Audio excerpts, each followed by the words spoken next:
It's Yankee Baseball, brought to you by Atlantic and your neighborhood Atlantic dealer. Well, make every trip a pleasure trip when you go with Atlantic Imperial gasoline and drive the Imperial Road. And by White Owl Cigar. White Owl, made from patiently aged tobaccos for extra flavor and mildness. Remember, you get a lot more from a White Owl than just smoke.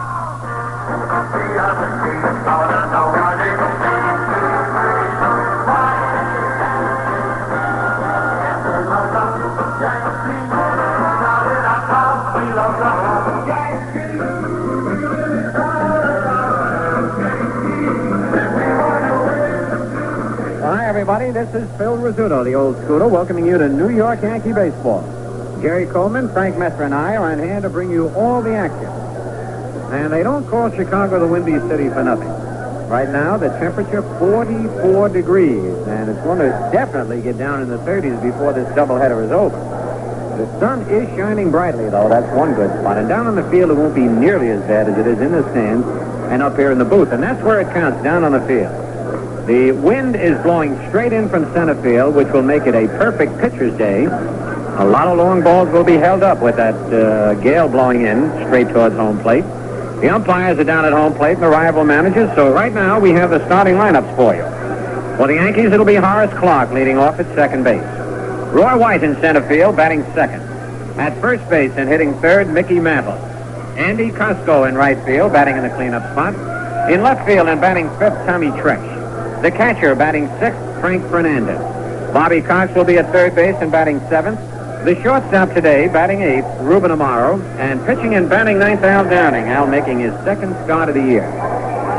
For the White Sox, it'll be Louis Aparicio leading off at shortstop. The center fielder batting second, Ken Berry. Pete Ward at first base, batting third. Tommy Davis hitting in the cleanup spot in left field. Dwayne Josephson will be doing the catching and batting fifth. The third baseman, Bill Melton, batting in the sixth spot. Buddy Bradford will be in right field, batting seventh. At second base, hitting eighth, Tim Cullen. And pitching and batting ninth, Gary Peters. So, those are the starting lineups for today's game. And now, this word. If you have what it takes, take the Coast Guard. The active service where the standards are high. If you have what it takes, take the Coast Guard. It offers more to those who qualify. If you can pass high mental and physical tests, if you take real pride in your personal contribution, and if you like exciting, challenging duty, the Coast Guard is for you. While you fulfill your military obligation, you'll have a chance to travel to many parts of the world. And you'll serve on such varied assignments as weather patrol, search and rescue operations, international ice patrol, merchant ship inspection, and other life-saving, property-saving duties. All vital to his peacetime operation. Only the best wear the Coast Guard dress. For greater opportunity, we suggest. If you have what it takes, take the Coast Guard. Getting in is not easy, but it's well worth a try. For more information, see your Coast Guard recruiter.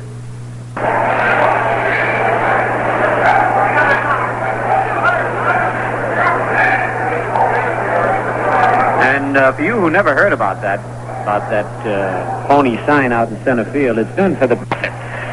They had to move the fence in when they built the bullpens out there, and they brought them in to where it should be 385. But Frank Lane, who was with the White Sox at that time, and a thinking baseball man, if there ever was one, said, leave it at 4:15, the pitchers won't get worried. Right now, our national anthem.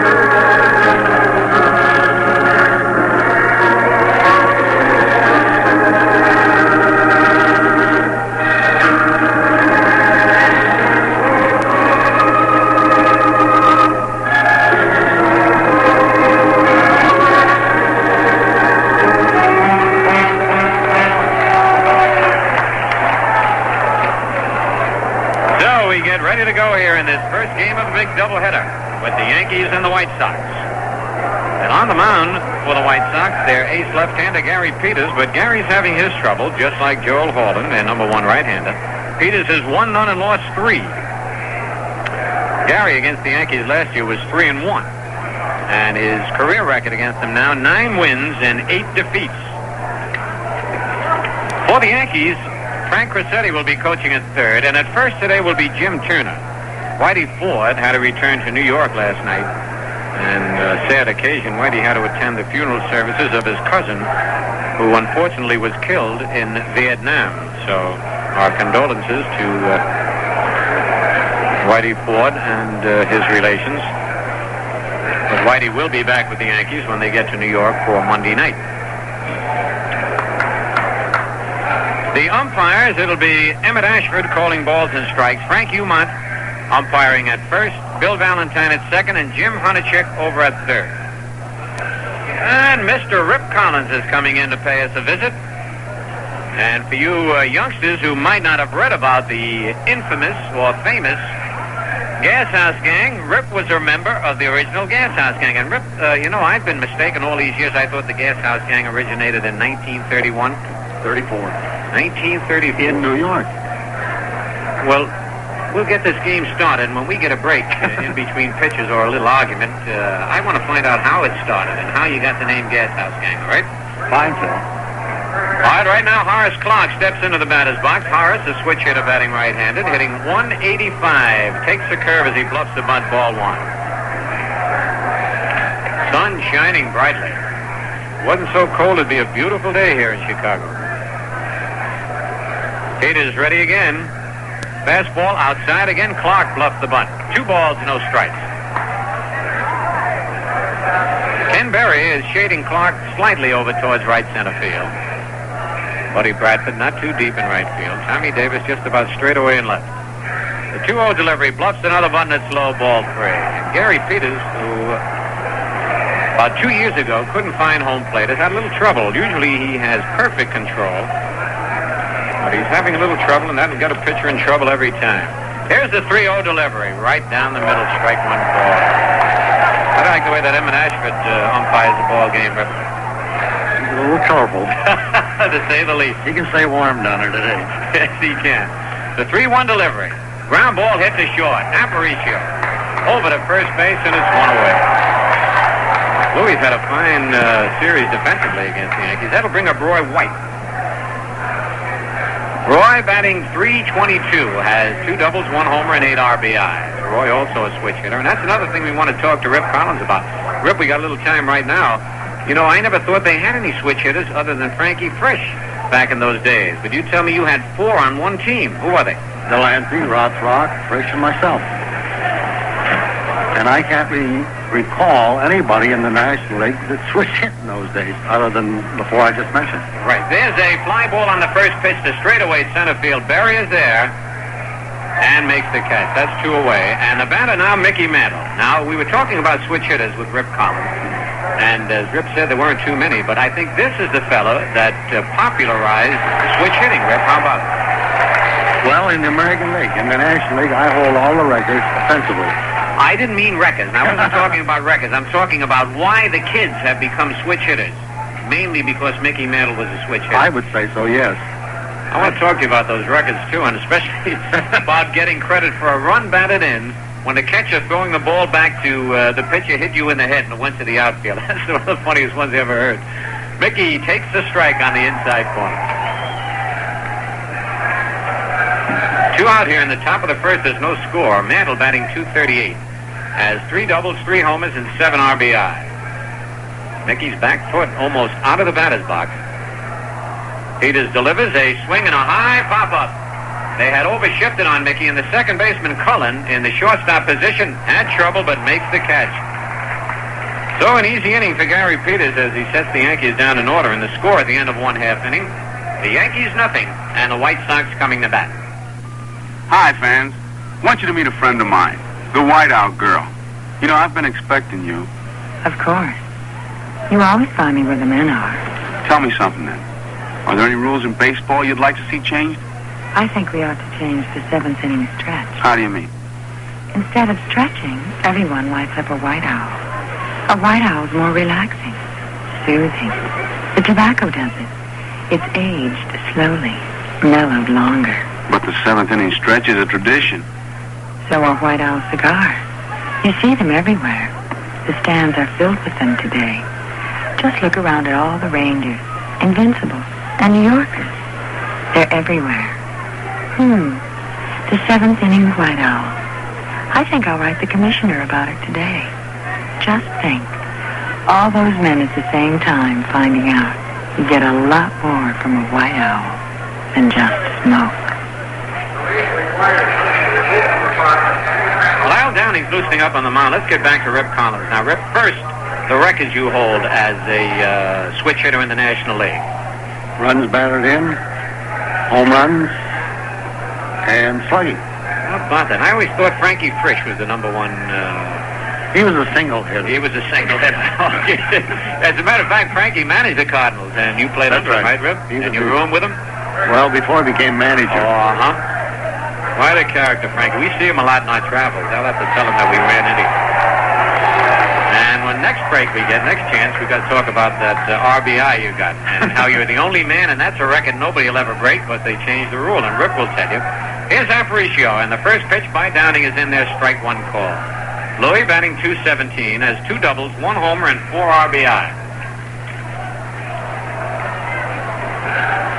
Downing into the windup. Curveball just misses the outside corner, 1-1. Grover Riesinger coaching at third base for the White Sox, and Kirby Farrell over at first base. Yankees play Louis straight away. Downing's 1-1 pitch inside, 2 balls and a strike. We told you this is the second start for Al this year. His 4th appearance of the year. He started against Oakland and went just 1 inning. Don just was getting rounding back into shape then. 2-1 pitch, ground ball to third. Nice play by Cox. Fires to first base in time to get Aparicio. Bobby lunged to his right, went down on one knee to backhand the ball and had to bounce up with the speedy Aparicio running. 1 away, and the batter will be Ken Berry. No score. We're in the bottom of the first inning.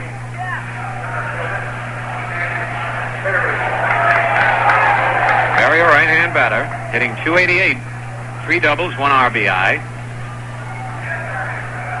The curve on the outside corner, strike one call. Pete Ward on deck. Tommy Tresh playing fairly deep in left field for Berry. Curve inside this time, 1-1.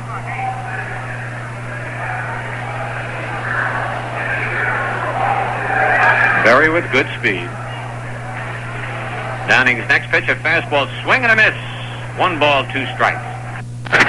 Here's Downing's 1-2 pitch, a curve, fouled back upstairs, out of play.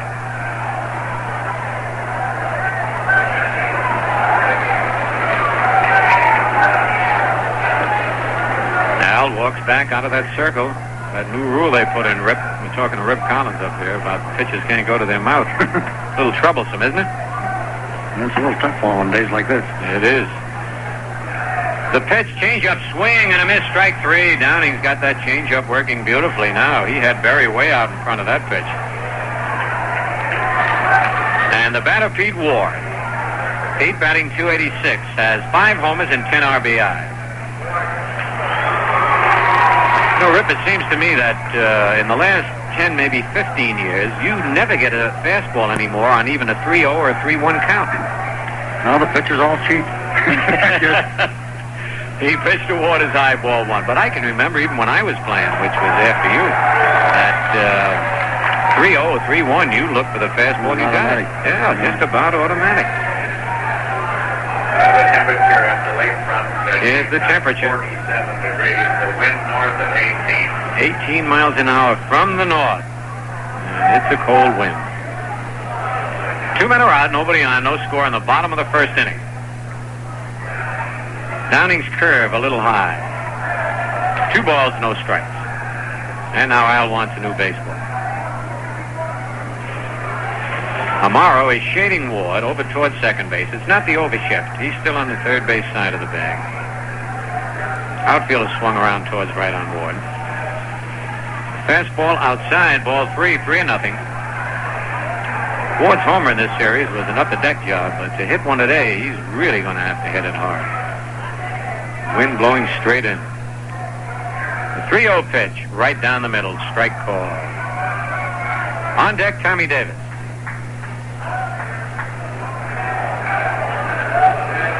Downing gets the sign from Fernandez. Mantle guarding the line at first base. Curve is in there. Ward started to throw the bat away. And Emmett Ashford puts the big right hand up. It's a full count, 3-2. Downing rubs up the ball. And as Rip was saying, on weather like this, pitcher likes to blow on his pitching hand, but if he does while he's on the rubber or in that circle, it's a ball. Now the payoff pitch to Ward. Curve a little low. Fernandez started to walk off. It cut the plate in half, but just below the knee. So there's the first base runner in the ball game, Pete Ward, with a base on balls. And the batter, Tommy Davis. Tommy hitting 161. 3 homers, 8 RBI. So what would happen if you carried a sponge in your pocket and a waterproof pocket? Oh, they'd find it. You know, Whitey Ford tried that. Is that right? The pitch to Davis fouled at the plate, strike one. Whitey used to, it wasn't, he had like one of those hand warmers you would use in golf, trying to keep in his back pocket. One umpire, eagle eye, saw it, made him take it out, and one time he put hot water in a bottle after he had the operation where he didn't have that feeling. Now, it's pretty tough for these pitchers to get away with anything. And especially now with all 4 umpires looking at them. Mantle holding the bag against Ward. The stretch and the pitch is fouled back upstairs out of play. Was the spit illegal when you were playing? Yes. It was, huh? And it's tough to play behind the spitball pitcher, Billy Grimes. Oh, that's right, because when the ball is hit, if it is hit, you pick it up and he's liable to throw it to stand. Well, that's where we doctored the ball, because if we caught the ball in a glove with dirt in it, we could put it on a spitball. And the pitch, a line drive. Amaro leaps, can't get it. A base hit to center field. Ward has to stop at second. White fires the ball into third, and Tommy Davis gets a line drive single to center field. Amaro timed his leap, but just quite couldn't reach it. So there's the first hit of the ball game, and the batter now, Dwayne Josephson. He's batting .302 as a double, 2 homers and an RBI.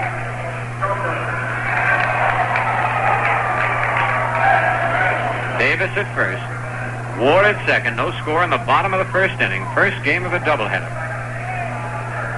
On deck, Bill Melton. Stretched by Downing. Pitch to Josephson is low and inside, ball 1.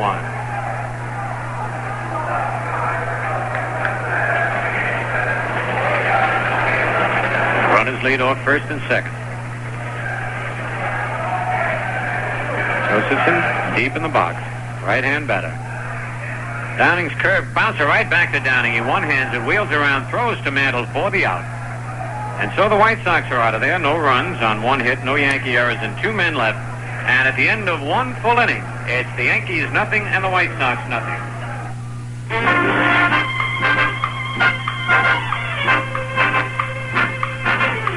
Atlantic keeps your car on the go. Atlantic keeps your car on the go. Atlantic keeps your car on the go.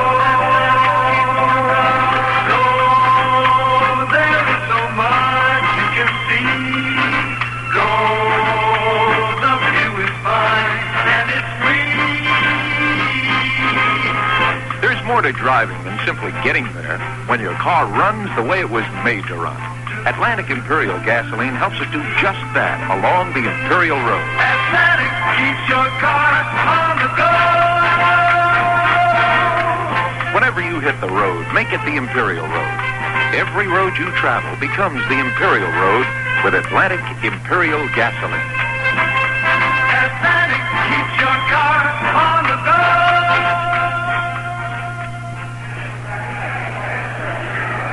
All right, we're talking with Rip Collins here. Rip, by the way, well, right now on New York Yankee Baseball, we'll pause for station identification. Hi, this is Jerry Ducey. Dial 374-3318 any weeknight, and I'll be on the other end here at 810 on your dial, WGY Schenectady.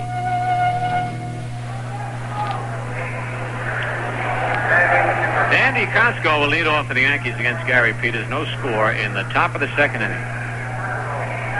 was going to ask Rip Collins a question, but we'll wait just another moment till we get another good break here to talk about it. Aparicio is in the hole now on Costco, and Louis did not play Costco the way he is now the first game here, and Andy's bouncer went right in that hole, and it proved to be the base hit that won the ball game, drove in 2 runs. So Louis is way in the hole now. Although the outfield is not shading Costco, they're almost straight away. Pitch, swing and a miss at a breaking pitch, 1-1. On deck, Tommy Tresh.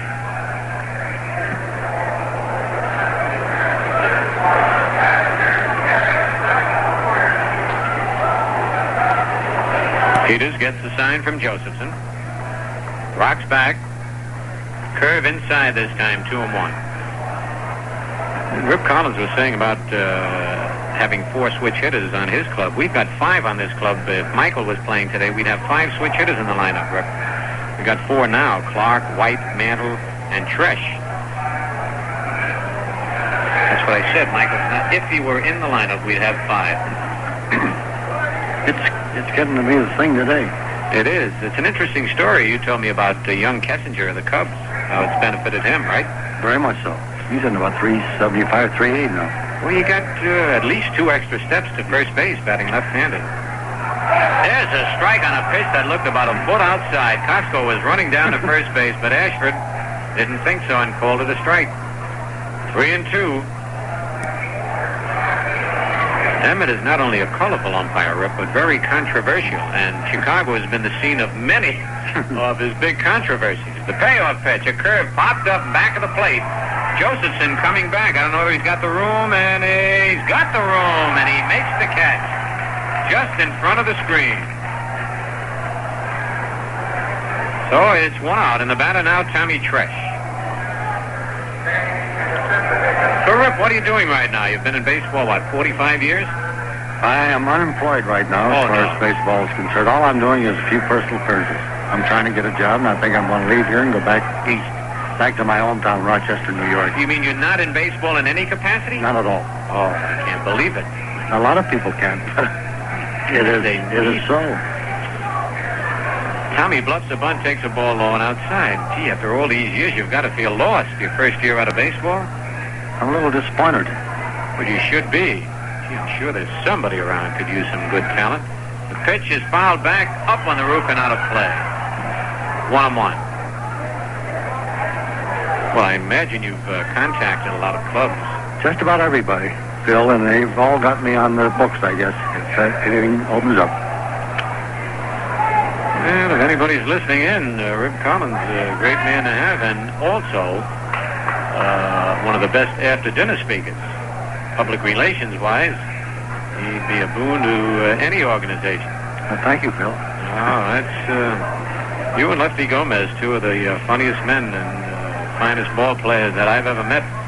It's quite a combination. A ground ball in the hole. Aparicio backhanded. He will not be able to throw Tresh out. Louis was on the outfield grass.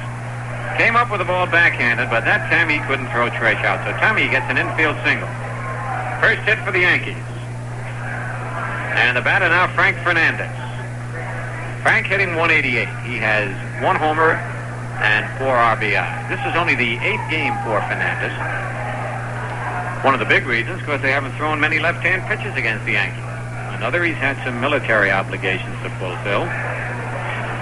That's a big thing, Rip, with these kids going in and out of the service on weekends. It hurts them in the long run, but after all, it's for a good cause. Oh, that's for sure. Tresh leads away. Pitch by Peters is a curve on the outside corner. Strike 1 call. On deck, Bobby Cox. No score here in the top of the 2nd. Tommy leads away. Not a big lead. Fastball high and tight. 1-1. Gary Peters is only the 3rd left-hander to start against the Yankees this year. And if memory serves me right, the Yankees defeated the other 2 left-handers. Let's see, they beat Brunette.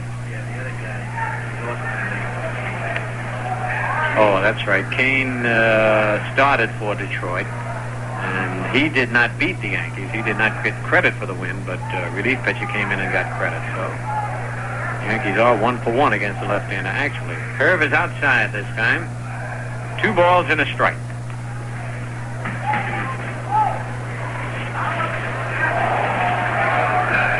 Outfield straight away on Fernandez. Frank not quite as wide open with his stance as he was in spring training. Ward holding the bag against Tresh. Fastball swing and a foul tip. 2 balls, 2 strikes.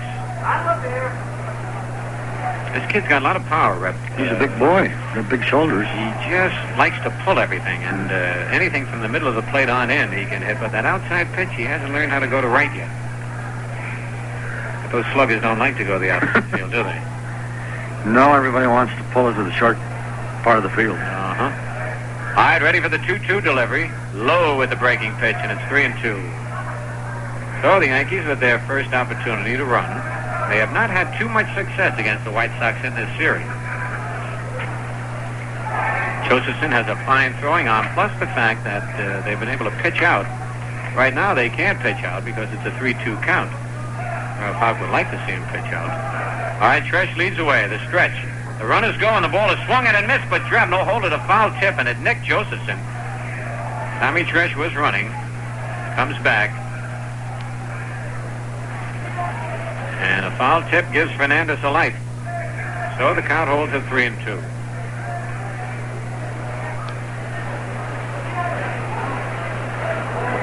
Yankees have attempted 5 steals in this series and have been successful just once. Tresh leads away again. The pitch, swing and a miss, and Tresh, a delayed steal, is hung up between first and second to throw, and he's safe at first. He got back. Josephson held the ball a little too long. Tommy got a bad break on the pitch to the plate, and then when about a third of the way down stopped, Josephson bluffed one throw. It enabled Tommy to slide back under the tag. He went in head first. It's a strikeout for Peters, his first of the ball game, and the batter now Bobby Cox. Peters got a pretty rough move out there. He doesn't throw often to first base, but the way he kicks his leg, it kind of holds the runner close at the bag. You're not sure he's going to throw to the plate or first base. The pitch by Peters. A foul back upstairs out of play. On deck, Ruben Amaro. Must have been a good play by one of the fans in the crowd.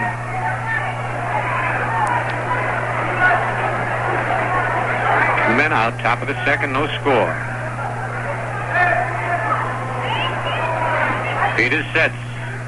Breaking pitch, line to left center field. That's in for a base hit. Tresh round second and then holds on as Tommy Davis comes up with it. So the Yankees have their second hit of the ball game. Line single by Bobby Cox. Yankees with runners at first and second and 2 out. And here's Ruben Amaro. Ruben batting an even .300. He's been up 10 times with 3 hits, 1 double, no RBI. Now the outfield is being moved in by Eddie Stanky. Look at him. He's really waving them in. Holy cow. He's got Ken Berry right back at second base. The pitch to Amaro is strike 1 call. Hey, Rip, this is an unusual defense for baseball, isn't it? Well, with the wind blowing in, I guess he figures Amaro can't hit one over his head. Boy, you can hit him between them. That's right. Curve gets away from Josephson. Both runners advance. It's a wild pitch. A curve in the dirt. Peters charged with a wild pitch. I tell you, if I was a batter and Stanky did that to me, I'd really get mad. I don't know whether that's good or not to get mad. How about it, Rip? You think it's good to be a mad ball player? No. No. Definitely not. How about a little angry or, you know... You'd be a little stubborn. I understand you were a little stubborn with Mr. Rickey a couple of times, huh? Contract signing time? I never signed for Mr. Rickey. How about that? I wasn't stubborn. He just wouldn't let me say anything. Get a word in, huh? All right, the pitch to Ruben. A line drive, but the second baseman, Cullen, going back, makes the catch. It was not a line drive. It started out as one, but he hit it off the handle. So the Yankee threat goes by the board. No runs on 2 hits. No White Sox errors. 2 men left. And the score at the end of an inning and a half, the Yankees nothing and the White Sox nothing. Here she is, the ladybird of the cigar world, the White Owl girl. There's so many whiteout men up here. See that pitcher warming up? Nerves of piano wire. He's my choice to win the big game. He smokes whiteout rangers. The tall, slim one. Fits his image. See that short, fat guy in the bleachers? The one with the Beethoven sweatshirt, blowing the bugle? Yeah. What if he smoked the White Owl Ranger? Well, at least he would stop blowing the bugle. Remember the day you quit playing baseball? Yeah, I remember. The manager was so happy he handed out White Owl New Yorkers to everybody. Naturally. It's the big cigar for the big moment. Big moment, huh? Say, last year, a 20-game pitcher I know ran out of White Owl Invincibles. The cigar that makes you feel that way. How awful.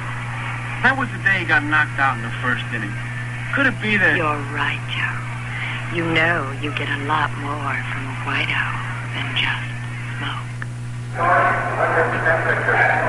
Well, Rip, then there were other things at the Gas House Gang. You had a pepper game that was very unique. Well, we copied after the House of David. Oh, I remember seeing them. The same thing, huh? Martin and Rothrock and myself. Martin was in the middle, and we had signs when he was to throw the ball to one or the other. Behind your back on the balls by him sometimes, you know, and it would go to Rothrock. I see. But we got down pretty fast. You couldn't follow the ball. You never knew where it was going. Well, that certainly was. I got movies of it. A colorful era. I know you have, and I understand they've been shown several times in different spots, and some of them on TV. All right, Bill Melton will lead it off, the youngster who just joined the White Sox from their Hawaii farm team and had a pretty good debut in the big leagues yesterday. A single and an RBI with a sacrifice fly. Melton takes a strike. Yesterday he was up twice with one base hit, so he's batting .500. Tall right-hand batter. Downing's pitch, low and away. 1-1. Was it true, those stories they tell about Dizzy Dean? He'd wave the outfielders in or ask them to sit down on certain hitters? He did that in an exhibition game. And the guy hit a home run. No kid. He sure fouled back out of play. He did? Everybody was sitting down. The guy just hit a fly ball. No one went after it.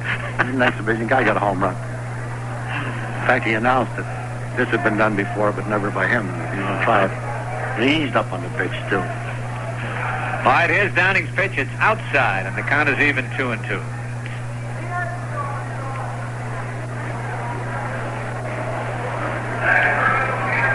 Two balls, two strikes. Nobody out, nobody on. No score in the bottom of the second. Downing's pitch, swing and a miss, strike three. And Downing, taking a little bit off his fastball, picks up his second strikeout and brings up Buddy Bradford, hitting 154, one home and 2 RBI. Well, Rip Collins, I know you remember the original lineup of the original Gas House Gang. How about giving it to us as we go along? And when you see the pitch come in, you can stop, all right? The pitch is outside, ball one. Go ahead, Rip. Martin, third base, DeRosa short, Frisch second, myself at first. We had Medwick and Ernie Orsatti in center field, and Jack Rothrock. And behind the plate? Delancey. And, of course, the Dean boys. Paul, Dizzy and Daffy? Dizzy and Daffy and Burley Grimes and Jeff Haynes and Bill Walker. And, oh, man, what a club. Downing's pitch is a little high. The count now 3 balls and no strikes on Buddy Bradford. See why you won the pennant, although in those years every club was loaded, weren't they? Everybody. I tell you, if you hit 360 in those years, you might finish 10th or 11th in the batting race, right? You're so right. There's a foul back, and it's a full count, 3-2. What was your best year, Rip? 333. I led the league in home runs. I tied with Noah. How many? 35. 35. Drove in 128. I was picked second for the All-Star game. No, in back of base. No. Terry. Oh. Terry had about 380. The pitch, swing and a miss, and Downing gets his third strikeout. After falling behind 3-0, Downing comes in with 3 straight strikes and strikes out Bradford. So it's 2 away, and the batter now, Tim Cullen. Cullen batting .206. No extra base hits, 1 RBI. Well, was it Terry who batted 400 one year? 400, yeah. I used to try to bet him every year. I had or something that I would hit more home runs and everything. He'd never bet. Cullen swings a slow bounce to the third. Going to be a close play. Clark bare hands it, throws to first in time. Ooh. And Cullen fell after he rounded the bag. He might have nicked Mantle's foot. A beautiful play by Bobby Cox coming in on the dead run, picking it up barehanded, and an underhand toss to Mantle.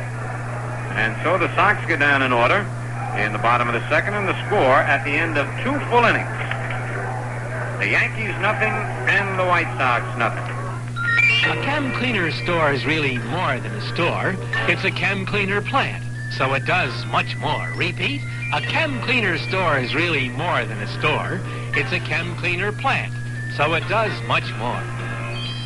2 Schenectady stores are Schenectady plants. The Amsterdam store is the Amsterdam plant, and the Rotterdam store is the Rotterdam plant. It's storage time now, and Chem's extraordinary box storage service is free. All you pay for is the Chem cleaning. Pack your winter things, except outer coats and furs, in Chem's big clothes boxes. They're cleaned and hung in the Chem vaults, safe from fire, theft, heat, and moths. Returned to you ready to wear when you want them. All you pay for is the Chem cleaning. A Chem cleaner store is really more than a store. It's a Chem cleaner plant, so it does much more.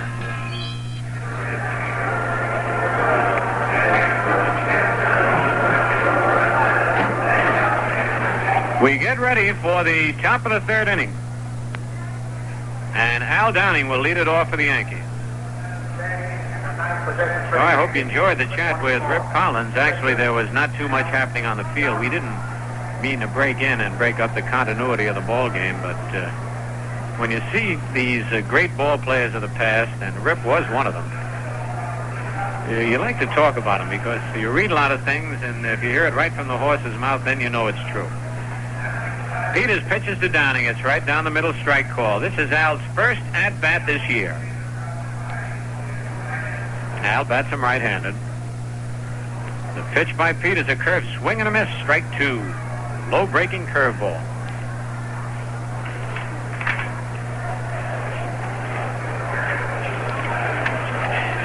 Peters delivers a curve in there, strike 3 call. That was a big breaking curveball. And it's strikeout number 2 for Gary Peters. Brings up the leadoff man, Horace Clark. Horace bounced to the shortstop his first time up.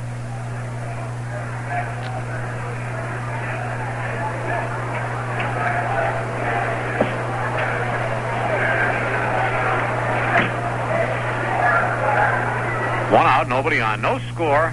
Top of the third.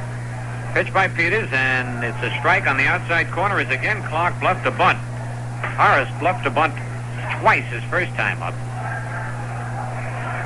He's trying to draw that Melton in, but Melton does not play in near as far as Pete Ward did when he was playing third in this series. The pitch, that time he was ready to push the ball, and it almost hit him. Ball 1, 1-1.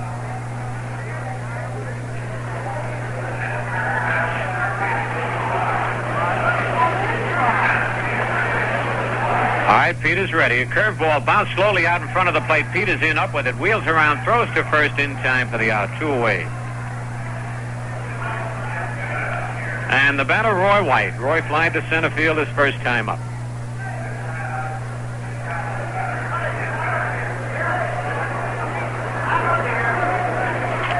Roy takes a couple of practice swings outside the batter's box.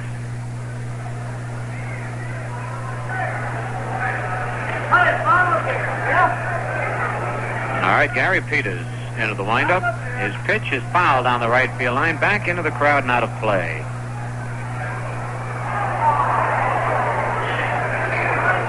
One strike on Roy White. Roy choking way up in the bat. He's been doing that all year. Pitch by Peters, a curve swing and a foul tip, strike 2. And now Berry is shading White over towards right center field. Bradford playing shallow in right. Eddie Stanky playing the percentages, figuring there are many more balls hit in front of an outfielder than over his head, and especially with nobody on. Pitch by Peters on the inside corner. White started to swing, held up, but Emmett Ashford called it strike 3, and it's strikeout number 3 for Peters. Nothing across for the Yankees, and the score at the end of 2.5 innings. The Yankees nothing and the White Sox nothing. Driving can become a wonderful new adventure when you go with Atlantic Imperial gasoline and follow the Imperial Road. Atlantic keeps your car on the go. Atlantic keeps your car on the go. Go, you find the sky that is blue. Go, more pleasures waiting for you. Atlantic keeps your car on the go, go, go. Atlantic keeps your car on the go. Atlantic keeps your car on the go. Go with Atlantic Imperial gasoline and follow your Imperial Road.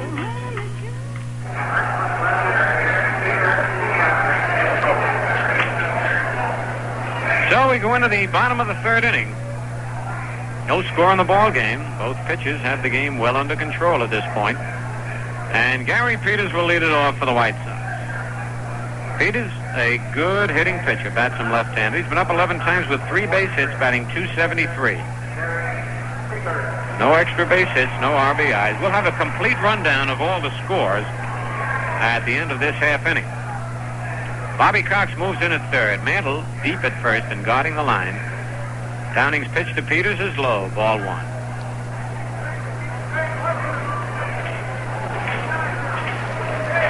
The outfielders respect Gary Peters. They're playing him deep. Downing's pitch, a bouncer foul. He got around on a fastball, pulled it foul outside of first, kicking down the right field line. 1 ball, 1 strike. On deck, Aparicio. Fans in the stands, blankets, top coats. Curve just outside, 2 balls and a strike. On the field, it's quite comfortable. We told you the sun shining brightly. But with the wind blowing in from center field, it's blowing right in on the fans who are in the shadows of the stands. Outside, 3 balls and a strike. Downing's fastball got away from him that time. Fernandez had to chase it down. So Peters, I would have to say, has got the take sign on with a 3-1 count. Here's the windup, the pitch, and he swings, and I'm wrong again, and fouls it back upstairs. Oh, Eddie Stanky believes that Peters is a good hitter. He let him hit on a 3-1 count. Full count now.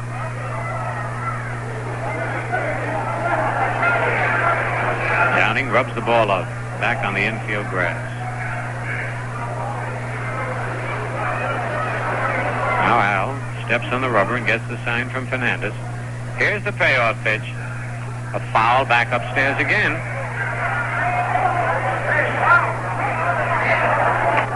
Count holds it 3-2. Downing has 3 strikeouts in the ball game. Had Ken Berry in the first, Bill Melton, and Buddy Bradford in the second. Again, the 3-2 pitch. Foul back upstairs. Giving the fans a lot of souvenirs here. And now Emmett Ashford needs a new supply of baseballs. He does it with a dramatic, what would you call it? Not a flare, but demonstration. Walks back. They have a little box that's in the hole in the ground here, and somebody steps on the button, the box comes up in the air. He gets his baseballs, and it sinks back down. There's a drive to center field, hit well. White going back and makes the catch, and that was a line drive that White went back almost to the running track in deep center. Gary Peters has hit the hardest ball of this ball game so far, but he's out 1 away, and here's Aparicio, who was thrown out on a fine play by Bobby Cox in the first inning. A hot shot down the line that Cox had a backhand on one knee and then jump up and throw the speedy Aparicio out. Downing's pitch is a little low, ball 1. Ken Berry on deck.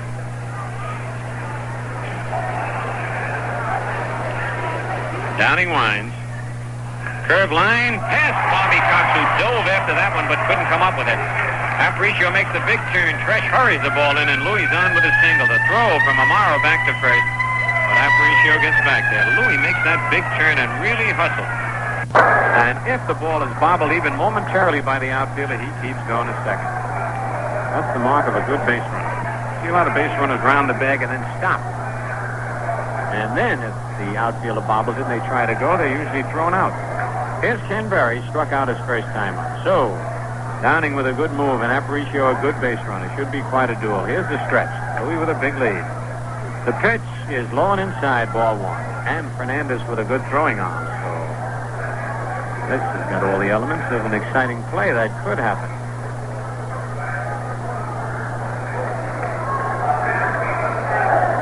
The stretch by Downing. Curve foul down the right field line. What's the important thing about running like Aparicio does? When you round the bag, you cannot run with your head down. As you touch first base, you've got to be watching that ball and still going at full speed for about the next 5 steps. In other words, you're about 1/3 of the way down to second base. Then the least bobble, you can continue to go. The stretch by Downing. There goes Louis. The ball is swung in and missed. The throw to second on the button. They got him. What a throw. And second base umpire Bill Valentine just had to see if Amaro dropped the ball or not. A great throw by Frank Fernandez to Ruben Amaro, and they had Aparicio out by about 6 or 7 feet.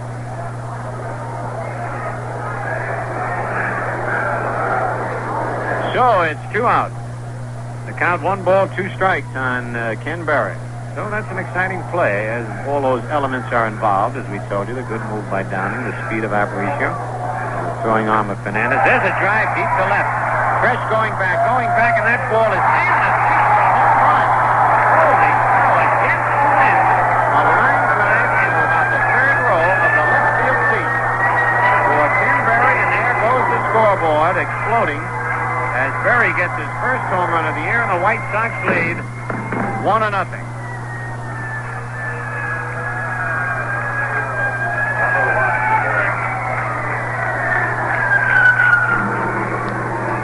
So the Yankees were fortunate that they threw Aparicio out trying to steal second, or they'd be behind 2-0. But the scoreboard exploding, fireworks, lights going on, whistles blowing, music playing. The Yankees trail 1-0. The batter now Pete Ward, who walked his first time up.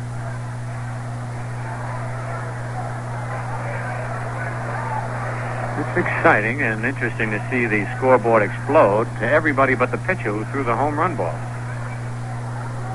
He is not happy at all about it. The first pitch to Ward is low, ball 1. Downing's next pitch, a curve, over this time. 1-1.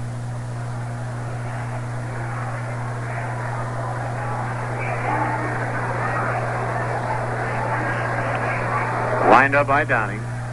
Curve, bounce to the second baseman. Clark to his right. He's there, up with it. Fires to Mantle in time for the out. But the White Sox come up with a run on 2 hits. No Yankee errors, nobody left. And at the end of 3 full innings, it's the White Sox 1, the Yankees 0. We take a look at the scoreboard now. In the American League, it's the Angels 1 and the Tigers 1 at the end of 4. Brunette against McLean. Bill Freehan homered. The A's 2 and the Red Sox 0 at the end of 2.5. Dobson against Wazlewski. Campaneris a homer with 1 on in the 3rd for the A's, who are really playing great ball.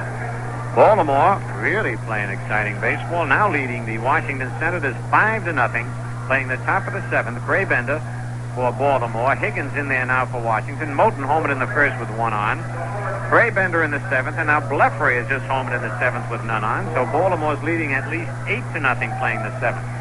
Minnesota 0, Cleveland 0 at the end of 2.5. Merritt against Siebert. And it's the Cubs 3 and the Mets 0 at the end of 7.5. Jenkins against Koosman. Lou Johnson home in the 8th inning. Jerry Koosman has won 4 and lost none. For the Mets, the youngster. Pitching great ball. They have another game to play. The Cubs and the Mets playing a doubleheader. Phillies lead the Pirates 1-0 at the end of 4.5. Walker against Larry Jackson. Atlanta at Houston. It'll be Johnson against Justy. Cincinnati at L.A. and St. Louis at San Francisco latest start. And right now on New York Yankee Baseball, we pause for station identification. Join me, Bill Edwardson, weekday morning, 7 to 10. Here on WGY 10 on your dial, Schenectady.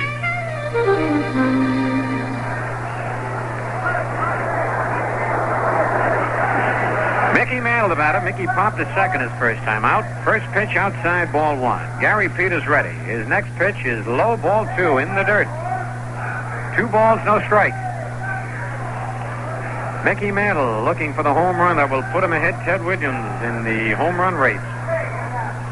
Mickey right now tied with the great Ted Williams, each having hit 521 home runs in their lifetime career. The pitch by Peters, low and inside, ball 3, 3-0. It was Mantle who broke up Cisco Carlos's bid for a no-hitter yesterday in the 7th inning with 2 outs. Carlos had a no-hitter, and Mantle, who had the count 3-0, ran it to 3-2, and then singled to right field, a line single, a clean base hit.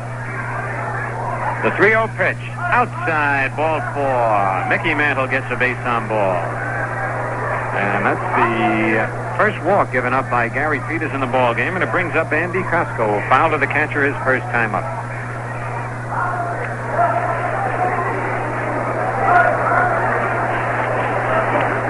Andy looks down at Frank Crissetti.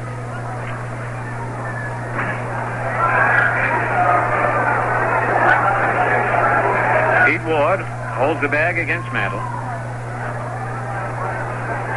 Gary Peters goes to the rosin bag.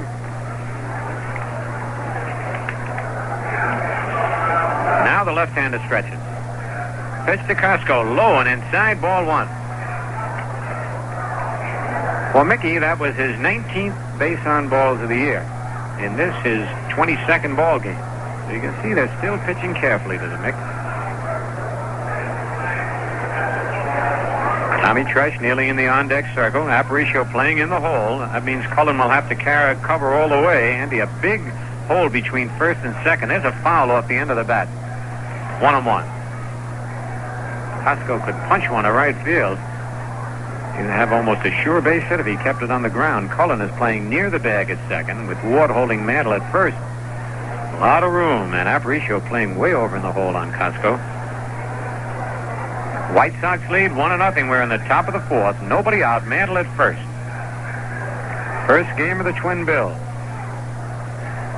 Stretch by Peters. His pitch is popped up in the air to short center field. And digging in hard is Barry, and now Aparicio makes the catch. Louis had given up on the ball, and suddenly he looked back and saw Barry and Tommy Davis running full speed. And as we told you, that wind is blowing in. And Louis had to finally go out and get it because Barry and Davis could never have caught up with it. So Aparicio, who might have lost the ball in the sun momentarily, just shied away from the ball. And then when he saw the ball again and saw where the outfielders were, hustled back and made the play. Mantle remains at first. Tommy Tresh beat out an infield single is up there. 1 man out.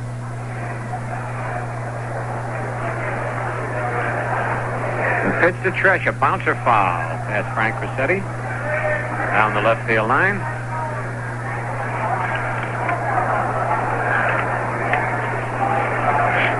Boston Red Sox will be coming into Yankee Stadium this next weekend. A night game Friday night, a ladies' day game Saturday afternoon, a big doubleheader on Sunday, which happens to be Mother's Day. The Yankees and the Red Sox have always had an intense rivalry, always exciting games. Quite a few battles during the ball games, too. All right, Mantle leads off first. Pitch to Tresh, curve low. 1-1.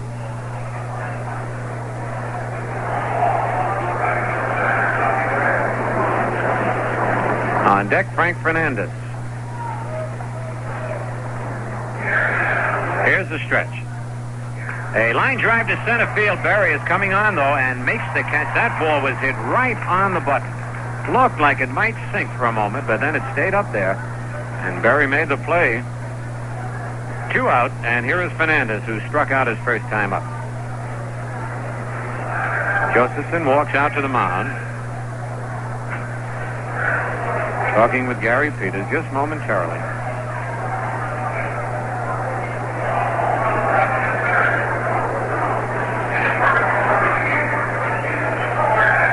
On deck, Bobby Cox. All right, Peters is ready. His pitch is a little low to Frank, ball 1. 2 out, 1-0 the White Sox lead, top of the 4th. Yankees have 2 hits, the White Sox 3. The big blow, the line drive home run by Ken Berry. Fastball is on the inside corner. 1-1 to Fernandez.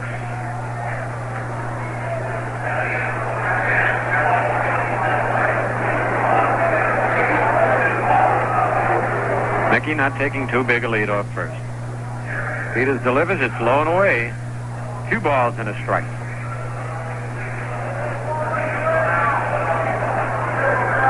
Comiskey Park in Chicago, Illinois. Always has been a pitcher's paradise. 352 down each line. 375 in the power alleys. As we told you, 415 in dead center. The pitch is low. 3 balls and a strike. But the wind has always been a big factor in this ballpark.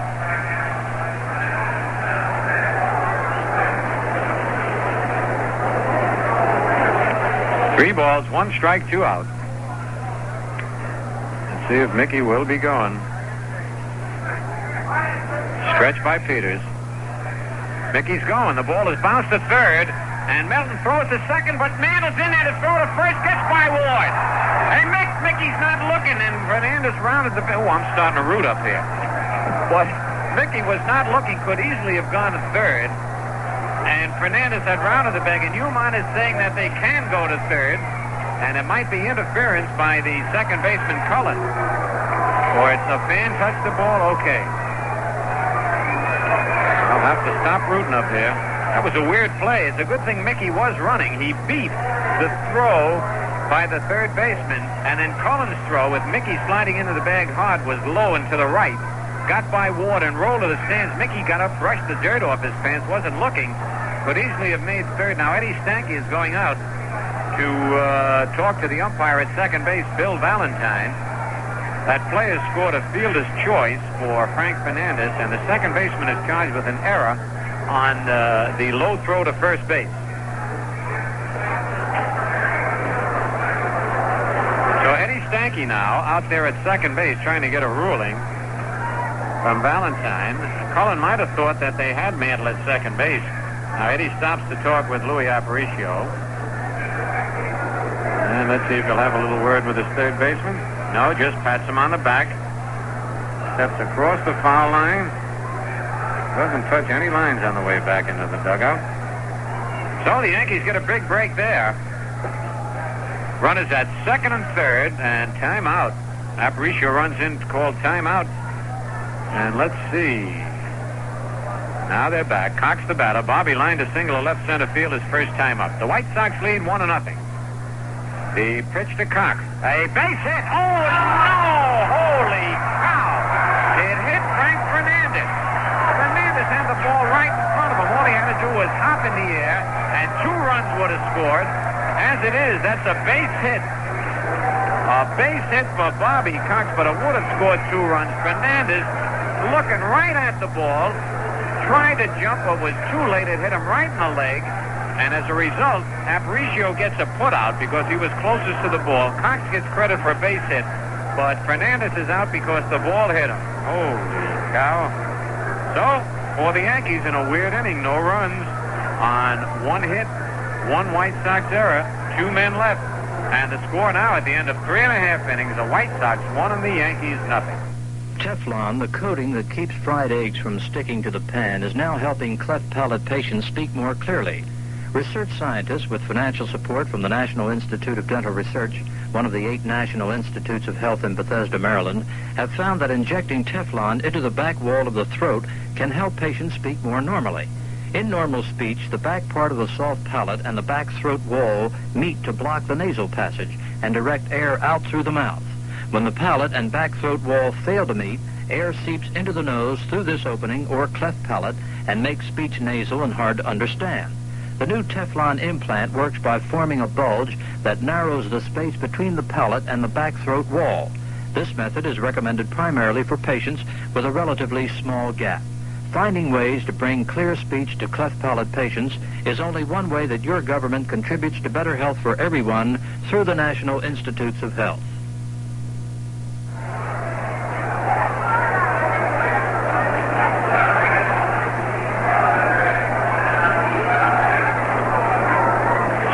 in the bottom of the fourth inning, it'll be Tommy Davis who lined a single to center field his first time up. Up for a second look at Al Downing.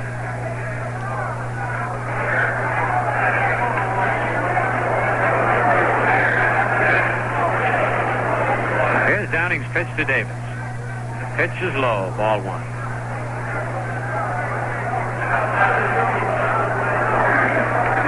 Downing gets the sign. Rocks back. Change-up swing and a foul tip. 1-1.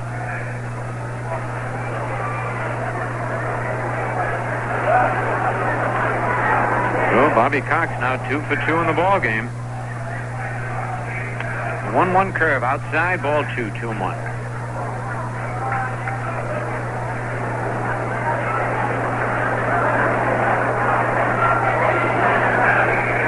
Here's the 2-1 pitch. Line drive, base hit. Could be extra bases rolling down the left field corner. Tommy has to play it off the wall, and Davis will be in with a stand-up double. Tommy Davis hit a bullet between Bobby Cox and the bag. Davis is now 2 for 2. A single and a double. For Tommy Davis, his first double of the year. It brings up Dwayne Josephson, who hit back to the box his first time up. Now, Josephson's a right-hand batter, but can hit to right field very well. And let's see if he tries to move that runner up with either a bunt or hitting to the opposite field. Davis, a good base runner at second base. Stretch by Downing. His pitch, Josephson takes it low, ball one. On deck, Bill Melton. The White Sox leading 1-0.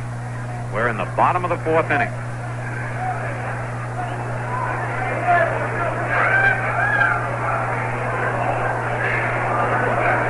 All right, Downing sets.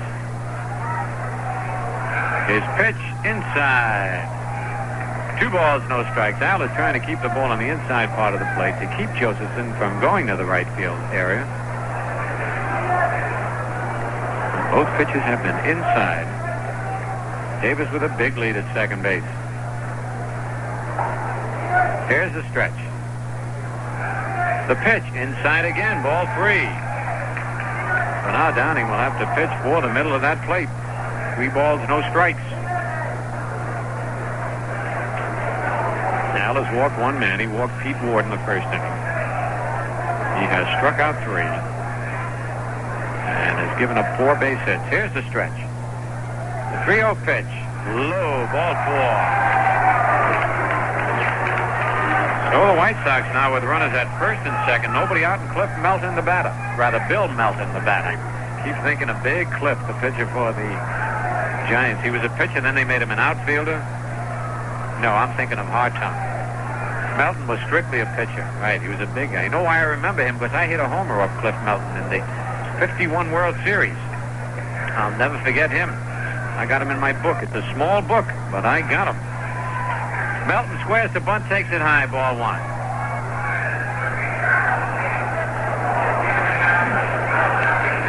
Tommy Davis at second. Dwayne Josephson at first with nobody out. White Sox leading 1-0. 1 ball, no strikes on Melton. Mantle in at first. Cox in at third. Here's the stretch. They throw to second base. Oh, man, it would have been close, but the throw was a little too low, and Ruben Amaro tripped over the bag. He held onto the ball. A good pickoff play, but Downing's throw was a little too low. Tommy Davis taking a pretty big lead, as we've been telling you, down at second. All right, Downing stretching. His pitch is taken for a strike. He had squared around a bunt. Took the pitch, thought it was inside, but Ashford didn't. 1-1.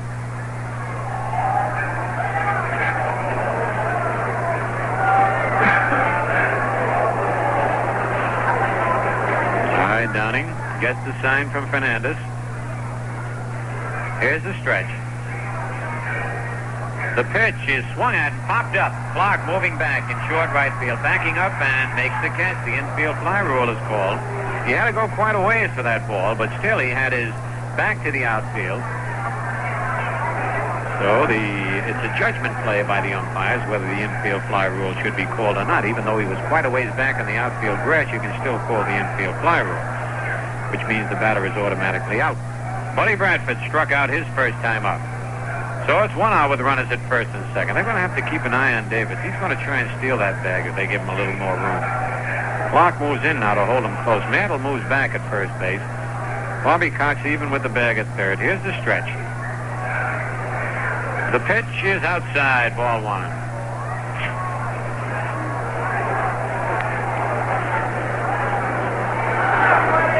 End of my nose is getting a little cold. I know that's a sign a dog is healthy if his nose is cold, but I don't know about a human. The stretch, they bluff Davis back to second. Clark really trying to hold him close. He takes a big lead. Here's the stretch. The pitch. In the dirt, blocked by Fernandez nicely. Kept the ball in front of him so that Davis could not advance. 2 balls, no strikes.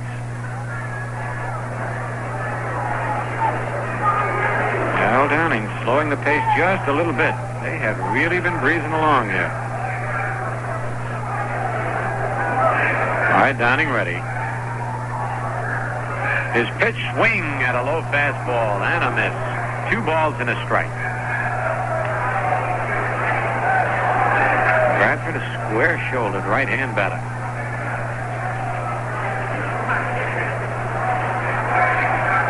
Right down on the end of the bat. Here's the stretch by Downing. He wheels around, does not throw as Clark was breaking towards the bag. You can see Tommy Davis has really got Al a little puzzled out there. The stretch. The pitch, a bouncer slowly to third, and Cox going to have to hustle again. The throw, not in time, and the bases are loaded. And Fernandez was yelling for Cox to let the ball roll, and it possibly could have gone foul. It's a base hit, an infield single, but it was a tough decision for Bobby Cox.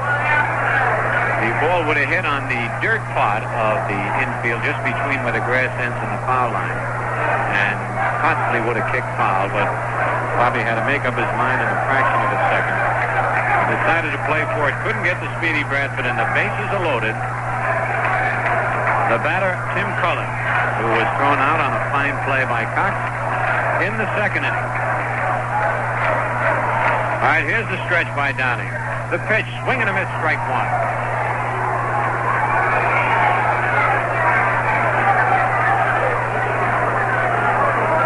The White Sox leading 1-0.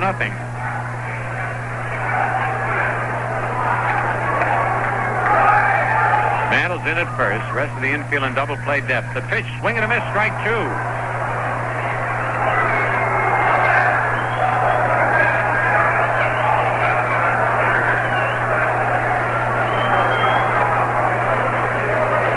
Nothing in 2 the count. Davis at third. Josephson at second, and Bradford at first. Here's the stretch. The pitch just missed the outside corner. Joe Urbana gets up in the Yankee bullpen. 1 ball, 2 strikes to count, with 1 out, and the bases full of White Sox. Davis down the line at third. The pitch, swing and a foul back, just got a piece of it. On deck, Gary Peters.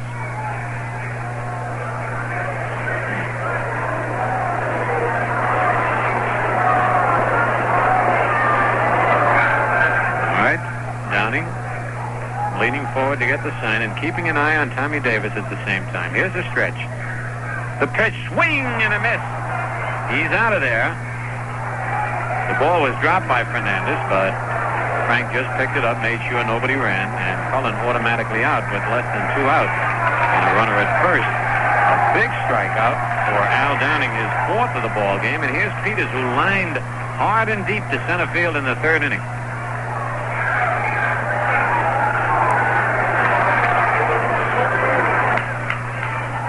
Peters a left-hand batter, and Downing still pitching from a stretch position. The pitch, swing and a bounce of foul outside of first. 1 strike on Peters.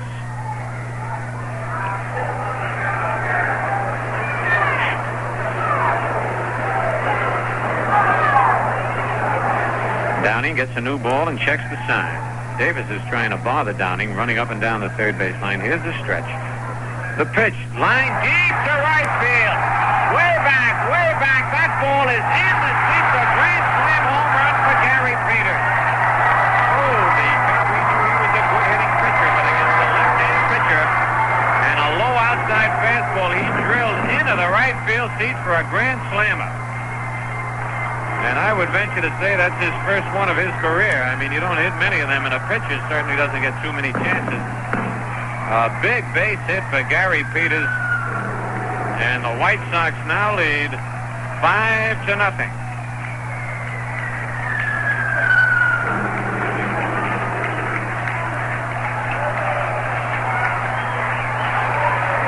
So, a grand slam home run by Gary Peters, who twice has hit the ball right on the button. That homer was just inside the foul line by the 352-foot sign. Costco leaped high for it, but could not reach it. Aparicio takes a strike right down the middle. Louis has bounced to third and single to left. Thrown out, attempting to steal. So just when it looked like Downing might get out of that jam, Peters made sure he didn't. There's a pitch in there, strike two, 0-2. On deck, Ken Berry. Downing's two-strike pitch hit high in the air to short right field. Clark back, Costco coming in. Clark calls and makes the catch. But the White Sox, on Gary Peters' first grand slam home run of his major league career, pick up 4 runs on 3 base hits, no Yankee errors, nobody left, and the score now at the end of 4 full innings, the White Sox 5, the Yankees 0. On the go with Atlantic Imperial gasoline and drive the Imperial Road. Atlantic keeps your car on the go. Atlantic keeps your car on the go. So there is so much you can see. Oh, the view is fine and it's free. Don't worry about how your car will perform along the way. Atlantic Imperial gasoline helps take care of that wherever you go on the Imperial Road. Atlantic keeps your car on the go.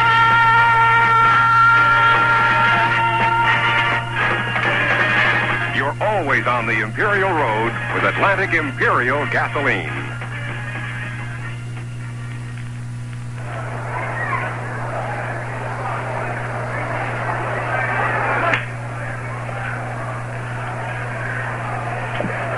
So we go into the top of the 5th. The Yankees trailing 5-0.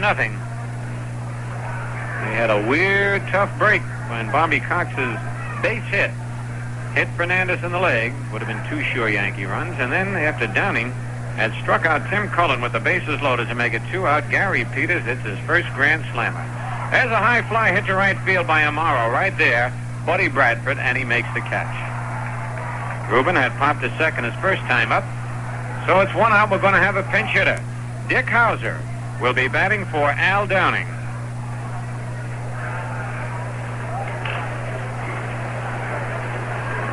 So Downing will be out of there. And though Al, in only his second start of the year, did not do too badly. Just 2 bad pitches, actually. Home run pitch to Berry, and the big one with the bases loaded to Gary Peters is out of the game. Dick Hauser with 1 out and nobody on.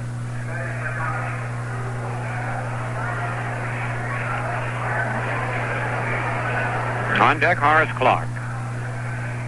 Gary Peters looking for his first win of the year. Doesn't sound possible. The curve is in there. Strike 1 called.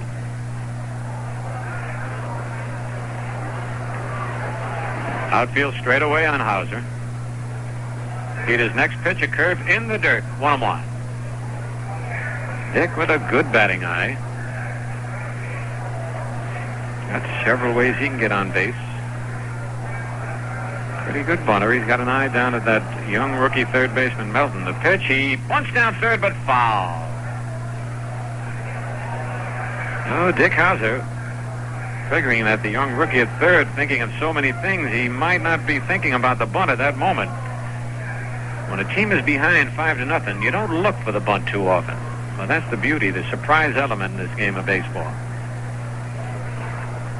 1 ball, 2 strikes on Dick Hauser. Peters rocks back. His curve is bounced. Foul outside of third, rolling down the left field corner. Count holds it 1-2. White Sox 5, Yankees nothing. Top of the 5th. 1 out.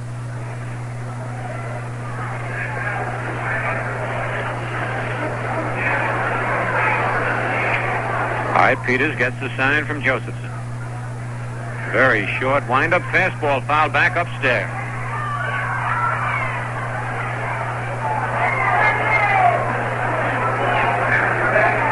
Youngster made a fine catch of that ball. Gets a nice hug and kiss from his girlfriend sitting with him. 2 youngsters very excited, very happy to get that souvenir. There's a curve in the dirt. 2-2. Man, she won't let go of him. She slaps him on the back.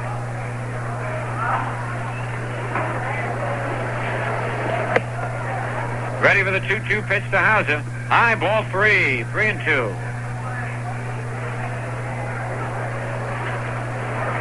Full count on Dick.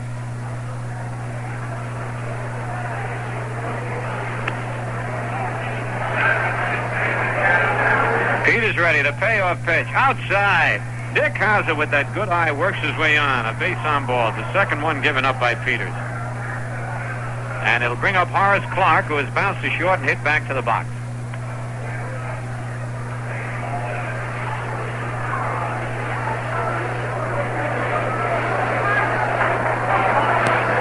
A little chilly in the stands, as we told you. Everybody drinking something with a little steam coming out of it.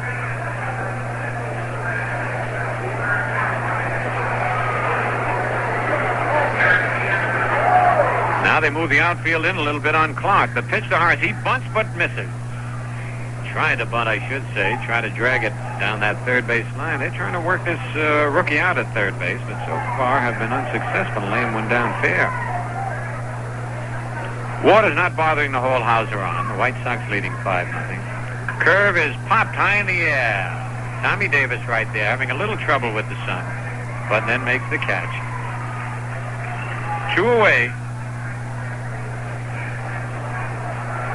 And right now on New York Yankee Baseball, we pause for station identification. Join me, Harry Downey, weekdays 10 to 11:30 a.m. and 3 to 6 p.m. here on WGY 810 on your dial, Schenectady.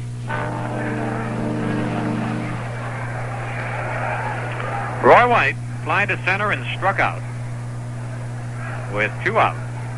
Pitch to Roy is high, ball 1. Dick Hauser, by the way, in his last 4 pinch hitting appearances has walked.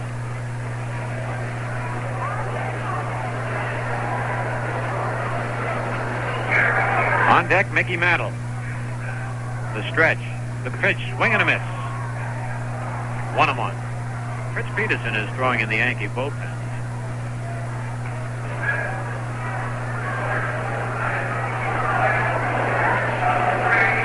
Urbanek was loosening up. There goes Hauser. The ball is lined to left center. In for a base hit, and Hauser's going to score easily. He was running White's around first, digging for second, and he's in at second with a stand-up double. Ho-ho! Again, the element of surprise. They never figured Hauser would be running, and Ward was playing deep at first. Dick took off, and White lined the ball up the alley in left center field for a double. Driving in Dick Hauser, and it's a 5-1 ball game. That's the 4th hit for the Yankees. For Roy White, it's his 3rd double of the year and his 9th run batted in. Brings up Mickey Mantle with White at second. Mickey has popped to second and walked. The pitch to Mick, a curve low, nice stop by Josephson. Ball 1. Roy White now leading the club in RBIs with 9.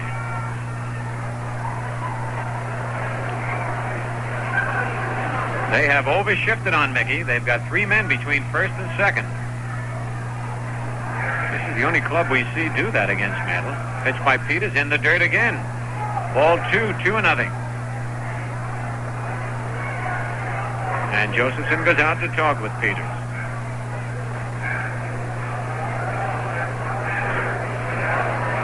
There are 3 men between second and third. If I said 3 men between first and second, which I probably did, it'd be a little strange because they play Mickey to pull. Tim Cullen, the second baseman, playing shortstop. Aparicio in the hole at short. And Melton deep at third. The 2-0 pitch to Mickey. Swing and a foul back. After Mick swung, he reached for his rib cage. I don't know whether he has injured himself in any way. 2 balls, 1 strike. The stretch. The curve is over. Called strike 2.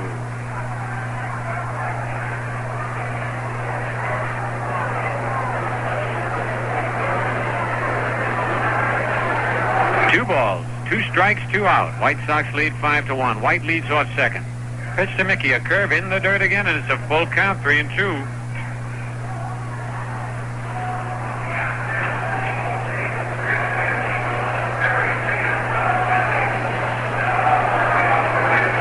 Peters rubs up the ball. Mickey digging in at the plate. Here's the stretch. The pitch hit deep to left field, but curving foul. Man, did he hit that one over the roof and out of the ballpark. Holy cow, Mickey got around on a high curve ball, but just a little bit out in front. That ball completely out of the ballpark here, deep down the left field line, but foul. Again, we have the 3-2 pitch. Way outside. Oh, Peters made sure he didn't get that curve over the plate. Mantle walks for the second time. And now Mickey has walked, I believe, 20 times this year. Yep, that's the 20th walk for Mantle. And this is 22nd game. Andy Costco will be the batter. Andy is fouled to the catcher and popped to the shortstop. Now the Yankees with runners at first and second. 2 men out, and the White Sox leading 5-1 in the top of the 5th. The pitch to Costco, high and outside, ball 1.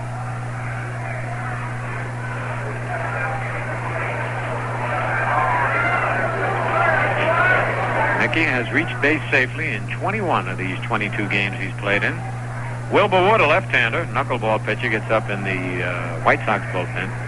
Runners lead off first and second. The pitch, swing and a miss at a changeup. 1-1.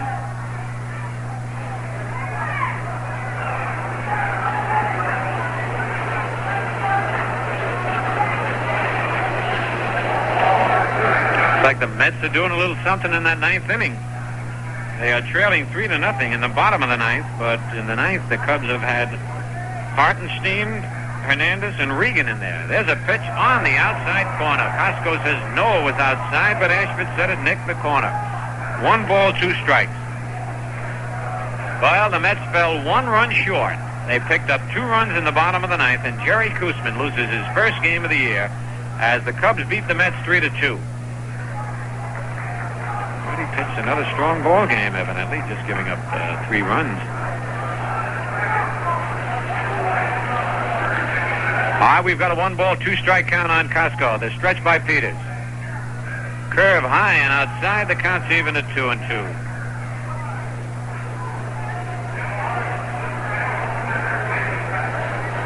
Peters rubs up the ball.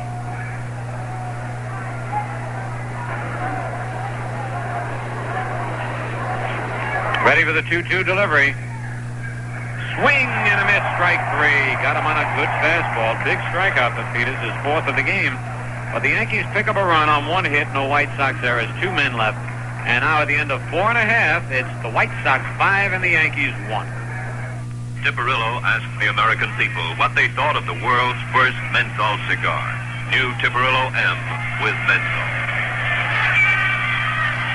Pardon me, Punchy. I'd like a great fighter's opinion. How do you think a menthol cigar sounds? A menthol cigar? Oh! I say, how do you think a menthol cigar sounds? Then we got wise and didn't mention our cigar was menthol. Excuse me, sir. Before you go, would you like to try this new cigar? If it's free, buddy. Here, let me light it for you. You like it? Yeah, I like it. It's great. I like it. You really like it? I told you I like it. I like it. Yeah. It's a great cigar. It's cool. It's mild. What'd you say it was called again? Well, I guess we'll have to call it the Great Taste. It sounds terrible. New Chipperillo M with menthol. Hey, buddy, were you in a fight? You look terrible. Fritz Peterson is coming in to do the pitching for the Yankees. As Al Downing worked the first 4 innings, Al allowed 6 base hits. He walked 2, struck out 4, was charged with 5 runs. The 2 big blows, a solo homer by Ken Berry in the 3rd inning, and, of course, the grand slam by Gary Peters in the 4th. So it's a 5-1 ball game, and Fritz Peterson coming on now to do the pitching. This will be Fritz's first relief appearance of the year.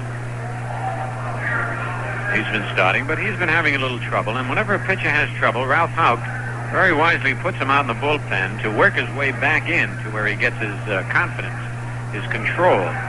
Did it with Downing several times. He's done it with several pitches. And right now, Ken Berry, who has struck out and homered, will be coming on to face Fritz Peterson. Look at the car broke down in center field that drives the players in, and they got to push it back into the bullpen area. There's a first. The beautiful convertible they have to drive the ball players in from the bullpen. Either the battery went dead or they ran out of gas. So Ken Berry steps in.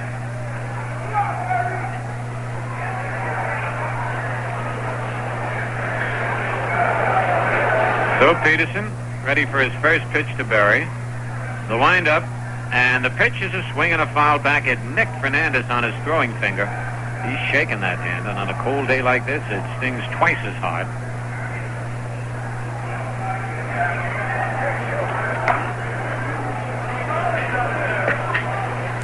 They let Fernandez throw a couple of balls back to make sure he can throw. And Frank says he's all right. Those catchers, they got to be tough. You really got to be rugged. That's what amazed me. I wondered how Garagiola ever became a catcher. Because he's not tough. He's very tender-hearted, good-natured. A curve in the dirt. 1-1 the count. And they say the catcher's gear are called the tools of ignorance. But you can't tell me that Garagiola's a dummy. You know, that's what he used to call me all the time, a dummy. Now that I think of it, wait till I get him. The pitch is fly ball to center field. Roy White, to his left, coming in now, is there and makes the catch. 1 away. And it brings up Pete Ward. Pete walked and bounced to second.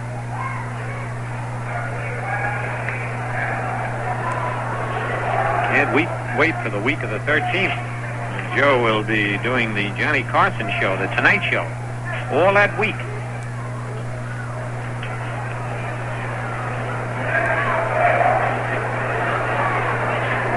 Pete Ward steps in. Peterson winds. His curve is over. Strike called. On deck, Tommy Davis.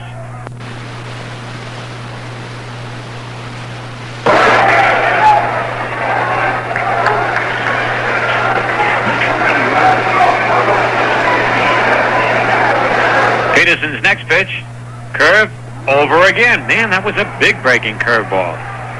0-2.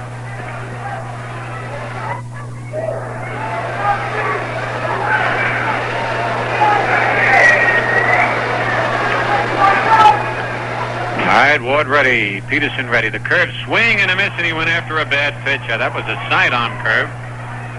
First strikeout by Peterson, the fifth White Sox to get down on strikes. And here's Tommy Davis, who's 2 for 2. Lined a single to center and then lined a double to left. He has scored once. He was on base along with Josephson and Bradford when Gary Peters unloaded.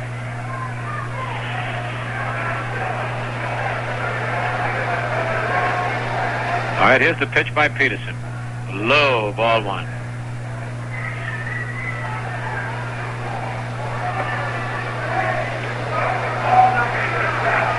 Two out, nobody on. 5-1, the White Sox lead. The pitch is on the outside corner. Strike called. Detroit leading the Angels 3-2 in the 8th. And the A's leading Boston 3-0 in the 5th. Curve, outside. 2 balls and a strike. Minnesota-Cleveland, no score in the 5th inning. Phillies lead the Pirates 1-0 in the 7th. Atlanta leads Houston 1-0 in the 3rd. As we told you, the Cubs beat the Mets 3-2. There's another base hit for Davis. Man, he's got that stroke now. Tommy Davis hits his 3rd line drive, a line single to left field. One hop by Tommy Tresh. Tommy Davis 3 for 3. And the batter now, Dwayne Josephson, hit to the box and walked. Davis, as we all know, is an excellent hitter. He's in a terrible slump, but he's really got a fine stroke, a real good level swing. All right, Tommy leads away. The pitch to Josephson, a bouncer foul down the 3rd base line. Grover Riesinger picks it up, flips it to Bobby Cox, who flips it to Peterson. 2 men out. Davis at first. Another big game to go here with the Yankees and the White Sox. And then the Yankees come home. And by the way, the Yankees will come home tonight on a United Charter to LaGuardia, 3.5 hours after the last out of the 2nd game. As they drive to right center field, Costco digging, and makes the running catch. So for the White Sox, no runs, 1 hit, no Yankee errors, 1 man left. And at the end of 5, it's the White Sox 5 and the Yankees 1. You know, weekends can turn into the busiest time of the week. That's the time you shop and do necessary household chores. But let's face it, weekends should be a time for the whole family to be together, a time to relax and enjoy yourself. This weekend, for example, why not load the family into the car and take off on an Atlantic Weekender tour to one of the interesting destinations in Atlantic's free Weekender tour guides. In case you're not familiar with the tour guides, let me tell you about them. They're more than just trips. These one-day and weekend planned tours to nearby exciting and unusual locations not only tell you how to get there, but they point out what to see on the way and what to do once you arrive. These Weekender tour guides are free, of course. Just stop in at any Atlantic station and ask for one. And while you're there, fill up with Atlantic Imperial, the gasoline that cleans the throttle plate area of your carburetor as you drive and keeps it clean. You'll find the going's great when you travel the Imperial Road with Atlantic Imperial, the clean carburetor gasoline.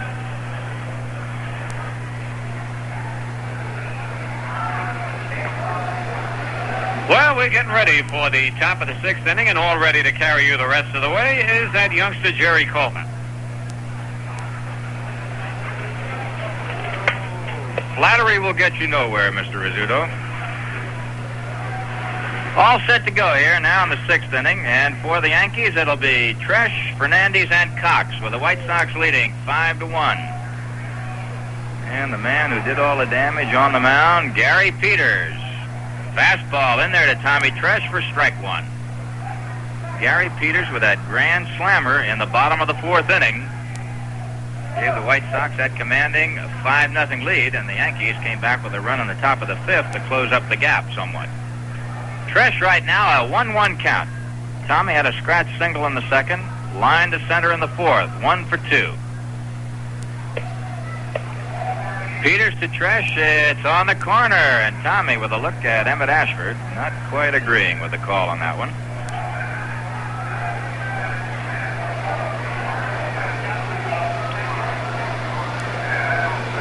Gary Peters working slowly and deliberately, pitching and hitting. What a job he has done so far. There's a curveball swung on a miss by Tresh, strike 3. And that's number 5 for Gary Peters. Far and away the best outing for Peters so far this year.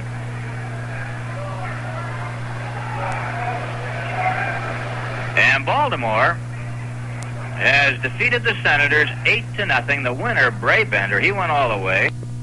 Loser Moore, Moten, Brabender, Blefrey, and Powell homered in that ball game. So the Orioles, red hot, leading the American League right now, and they'll stay on top. There's a fastball inside to Frank Fernandez, ball 1. Fernandez struck out. and arrived safely at first base and went to second on a fielder's choice and an error by the second baseman Cullen. Fernandez takes strike, 1-1.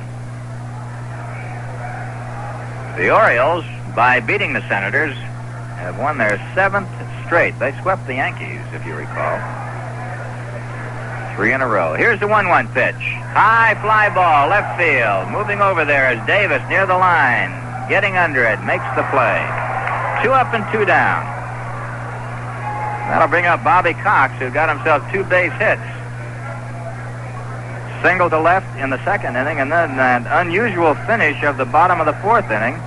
He hit a bullet towards center field. Frank Fernandez was on second base. The bases were loaded at the time, and the ball hit him. And he was out, automatically ending the inning.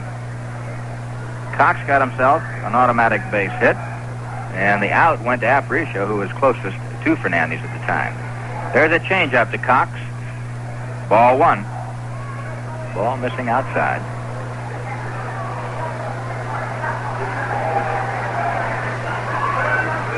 Peters to Bobby Cox. It's strike 1, 1-1. Fastball on the corner. Gary Peters, who has a very slow and deliberate windup, and then zip, he unloads it. Very deliberate as he goes into his motion, and then suddenly unloads that arm in a hurry. There's a curve that misses low and inside. 2 balls and 1 strike. Very cool day here in Comiskey Park, as we've told you before, and I'm sure Phil mentioned. 47 degrees as the game started, although the skies are clear. Curveball is low and in the dirt to Bobby Cox. 3 balls and a strike. 2 outs, nobody on. White Sox 5, Yankees 1. We're in the top of the 6th inning. Defense about straight away for Cox. All right, the next one to Cox is on the corner, 3-2. He thought he had a base on balls and had to come back. Emmett Ashford giving those pitchers the corners. Aparicio is deep and in the hole at shortstop. Bill Melton back at third base. Payoff pitch now to Cox. It's low and inside, ball 4. That's the 4th walk given up by Gary Peters. Peters, although he struck out 5, has walked 4. Given up only 4 base hits and allowed 1 run. Although the Yankees lost a golden opportunity for a couple of more in the 4th inning when that ball hit Fernandez.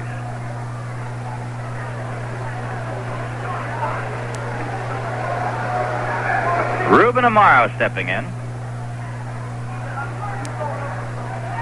Pitch to Ruben is bounced to third. Nice backhand play by Melton. Fires over to Ward, and Amaro is out of there. Nice play by Bill Melton. Play going 5-3. For the Yankees, no runs, no hits, no White Sox errors. 1 man left on the score after 5.5. White Sox lead the Yankees 5-1.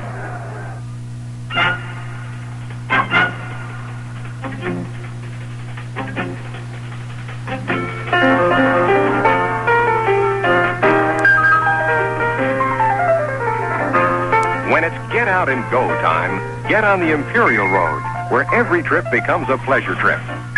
Just go with Atlantic Imperial gasoline, and you're on the Imperial Road. Relax and have a ball along the way. No need to fret about your car's performance. Atlantic Imperial helps take care of that.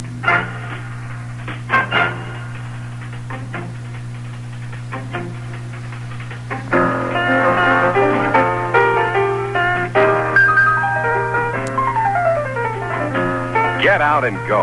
And when you do, go with the gasoline that puts you on the Imperial Road, while it keeps your car on the go. Go with Atlantic Imperial gasoline.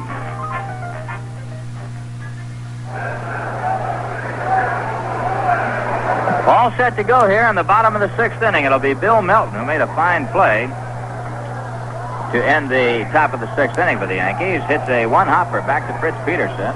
Flips over to Mickey, and there's 1 away. So Bill Melton has struck out, popped to second, and now bounced to the pitcher. 1 up and 1 down here in the bottom of the 6th inning, and here's Chuck Bradford. Bradford struck out, had a scratch single to third. And then he scored ahead of the grand slammer by Gary Peters after Timmy Cullen struck out for the 2nd out in that inning. All right, Peterson now facing Bradford. The pitch is grounded foul past Riesinger down the left field side. Grover Riesinger coaching at third base. Dancing out of the way. A one-strike count. Bring you up to date on all the scores right after this half inning in both the American and the National League. Only 2 doubleheaders going. Both New York clubs and Chicago clubs are playing those doubleheaders. The Cubs and the Mets in New York and the Yankees and the White Sox here in Comiskey Park in Chicago. All right, Peterson now to Bradford on the corner, strike 2. Sort of a change-up screwball. Just did nip the corner. On deck, Timmy Cullen, the second baseman. Defense straight away for Bradford as Peterson delivers again. There's a drive to center field. Roy White waiting right there, catching it in his tracks for the second out. 2 up and 2 down. Now the second baseman, Tim Cullen, comes on. Al Downing started for the Yankees, gave up 6 hits, walked 2, struck out 3, and allowed 5 runs. Solo home run by Ken Berry in the third, and the grand slammer by Gary Peters in the fourth, accounting for all the runs. All right, Peterson ready now. Cullen waiting. The pitch is outside, ball 1. Cullen was out on a fine play by Bobby Cox in the second, and then struck out on the fourth.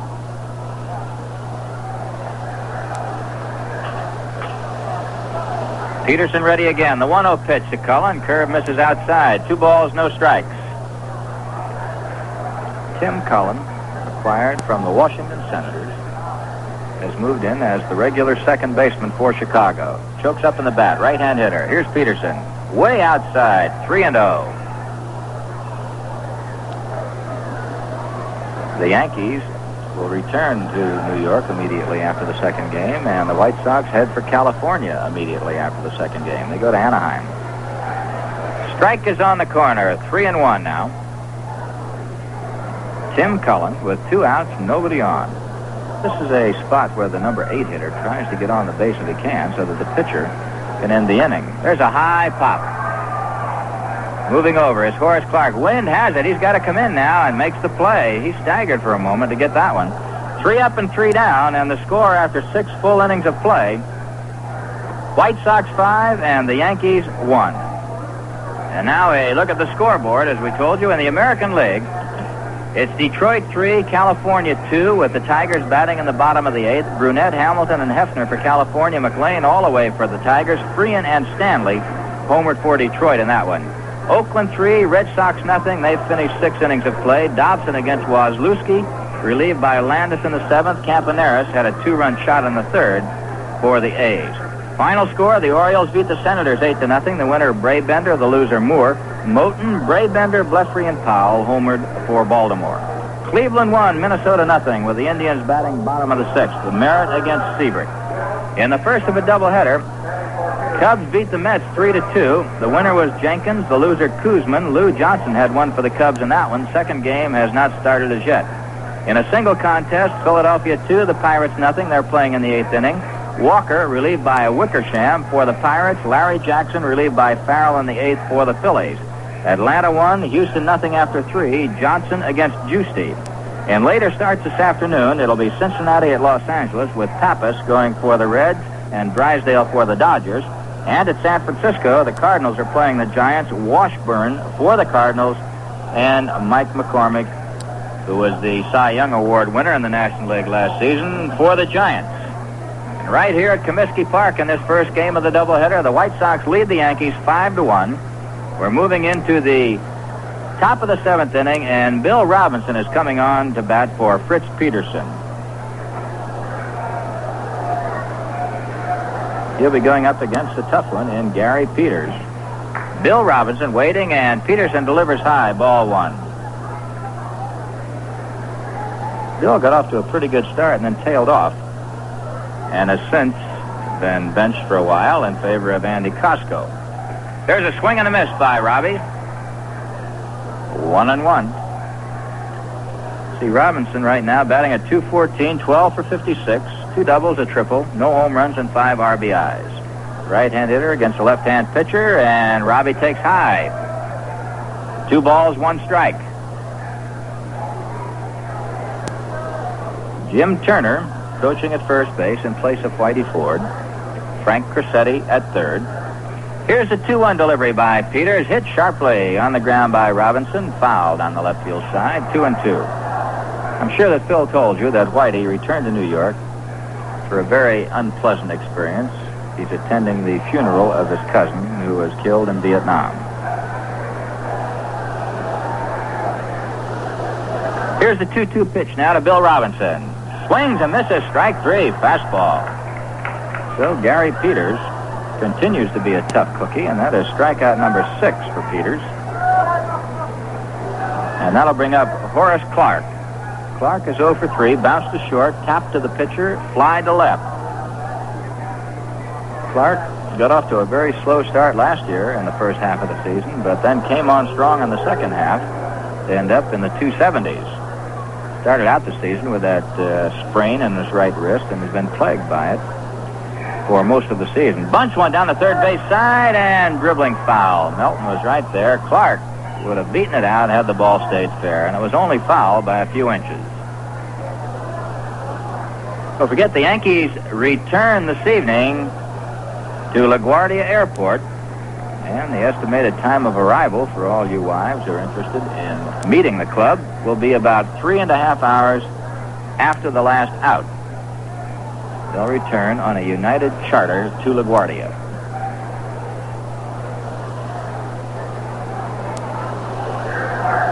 Dooley Womack is throwing in the Yankee bullpen right now.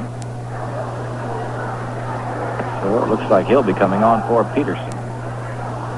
Ralph Houk trying to get his pitching staff straightened out as the next one to Clark is drilled to left field. Tommy Davis coming on, can't get it. It drops for a base hit. Horace Clark singles with 1 out here in the top of the 7th inning in this first game with the Yankees trailing 5-1. First base hit for Horace Clark. And the 5th off Gary Peters. Last base hit was the double by Roy White. That was in the 5th inning, and that scored Dick Hauser, who walked. Hauser was running on the play and came all the way around to score. So Clark is at first base. Gary Peters, 16-game winner last year, shooting for number 1 this year. He's 0-3. White standing in there, bunts down the third base side, foul. That ball well fouled. Josephson was out after it. Melton coming in quickly. I think everybody is trying to find out whether or not Melton can field a slow hit ball or a bunted ball down the third base side. The Yankees have been trying, but no one has been able to get one fair. Sometimes when you get a new ball player coming into the league, you try to test him to find out just what he can do. Melton is playing shallow at third. Clark on at first base. Yankees trailing by 4, a 5-1 game. Here's the pitch to White in the dirt. A nice stop by Josephson. Dwayne Josephson has really done a job in this series behind the plate. He's thrown well, and he's blocked many balls that have been in the dirt. That ball bounced a good 4 feet in front of the plate as Peters tried to snap off a good curveball. All right, Gary Peters sets. Checks Clark. Here's the next one to White. It's low and inside. It's 2 balls and a strike. Well, Detroit has come up with 2 more in the bottom of the 8th, and they now lead California 5-2 with the Angels batting top of the 9th. A single ball game. They're playing in Detroit. Peters getting the sign from Josephson. Checking Clark. The next one to White is strike called. A very delayed call by Emmett Ashford. He just sort of looked and then count 1, 2, 3, and he called it. 2 balls and 2 strikes. Some umpires do that, and of course it's hard on the players because you don't really know what happens. There's a check swing call, strike 3, and Emmett Ashford said that he swung at the ball. He didn't say it was a foul tip. So White is out of there. And that's strikeout number 7 for Gary Peters. And that'll bring up Mickey Mantle. Mantle popped to second, walked twice. Once in the 4th, again in the 5th.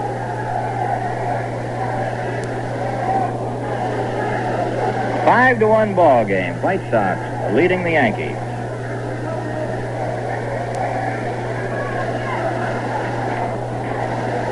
All right, Mickey waiting as Peters comes set. The pitch to Mantle is high and outside. Ball 1. Mantle, 521 lifetime home runs. He's tied with Ted Williams for fourth in the all-time home run derby. One more gives him that spot all by himself. All right, Mantle from the right side waiting. Peters sets. Here's the pitch to Mickey. It's outside. 2 balls, no strikes. Pirates leading the Phillies 3-2. Philadelphia batting bottom of the 8th. Braves over the Astros 1-0 in the 4th. Cincinnati at L.A. St. Louis at San Francisco just getting underway. Strike is called to Mickey. 2 balls and a strike.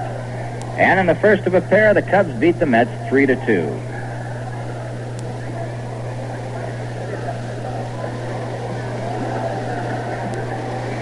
All right, Peters to Mantle. Here it comes. High fly ball. Short left. Aparicio going back. Davis coming in. The wind is holding it up. Tommy Davis under it and makes the play.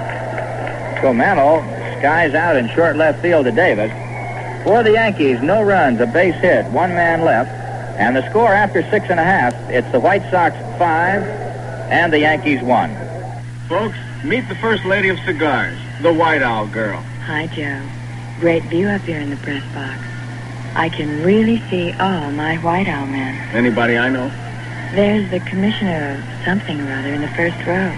He's a White Owl man. He's smoking the White Owl New Yorker, the big cigar for the big moment. Lucky guy. He's got the VIP seat and just a cigar to go with it. And on his right, there's the tall, slim one. Slim? Must weigh over 250 pounds. The tall, slim one from White Owl, the White Owl Ranger.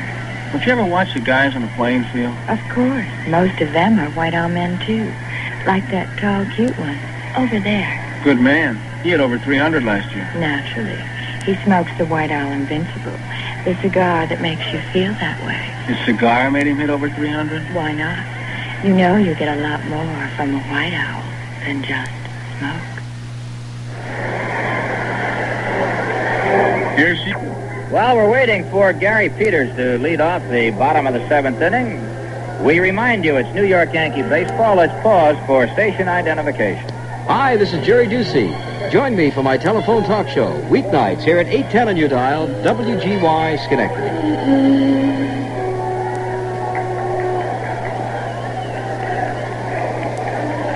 Dooley Womack, the 3rd Yankee pitcher, is coming on here in the bottom of the 7th, and he'll be going up against Gary Peters, Luis Aparicio, and Ken Berry.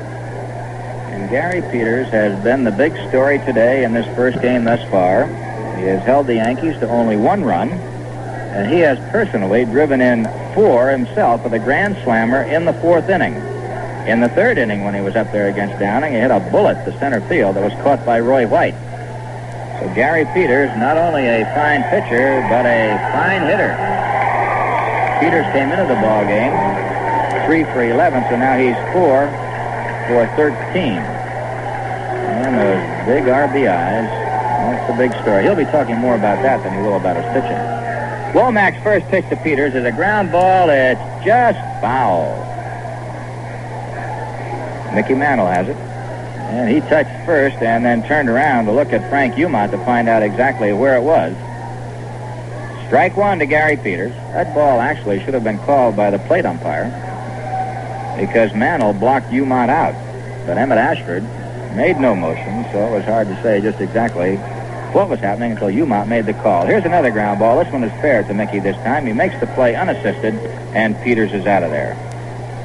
1 up and 1 down, and now here's Luis Aparicio, 1 for 3. Bounce to third, single to left, pop to second.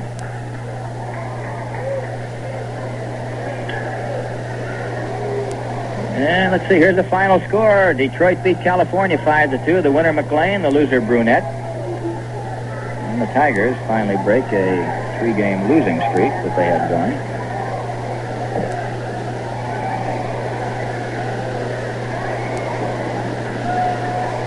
All right, Dooley Womack ready. The pitch to Aparicio is low ball. That ball bounced out of the glove of Fernandez at the foot of Aparicio, and he just flipped it up to Fernandez like he was going through the double play at second base.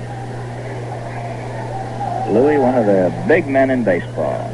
Top shortstops. This is his 13th year. Foul back on the screen by Aparicio. 1 ball, 1 strike.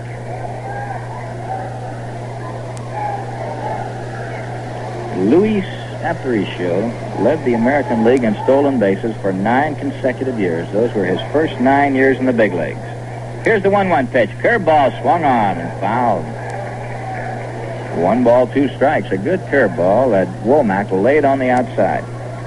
Defense about straight away with the exception of Roy White in center, who shifted a little to the left of second base.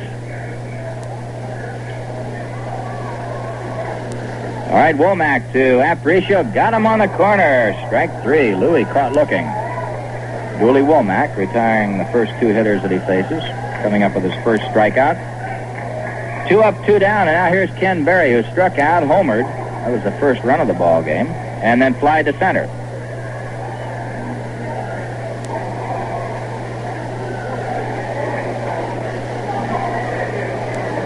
Ken Berry, off to a fine start, has hit in 10 of his last 11 games, takes strike 1 right in there.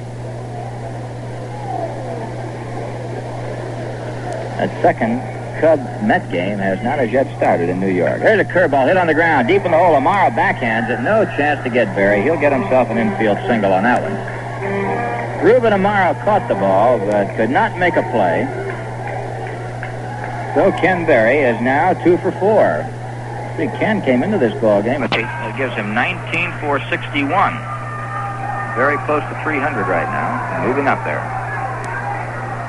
Here's Pete Ward. Walked, bounced to second, struck out. Behind him, Tommy Davis, who's 3 for 3. Pitch to Ward is low. Ball 1. Wind blowing in from dead center makes it hard to get one out of here.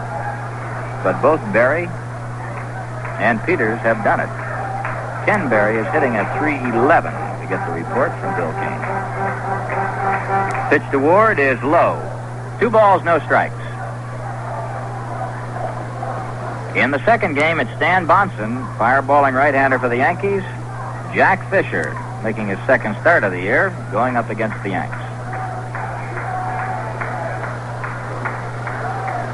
It's 2-0 now as Womack sets. The pitch to Ward, hit hard to right field, a base hit. Berry holds on at second base as a good throw by Costco holds him there. So a single by Berry, a single by Ward after 2 are out.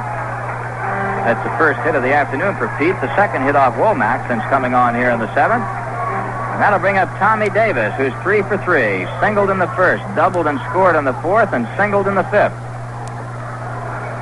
Davis, off to a very slow start, came into this game only at 161. He's now 13 for 65, so he has moved up well on the action today. Tommy Davis, a 2-time National League batting champ.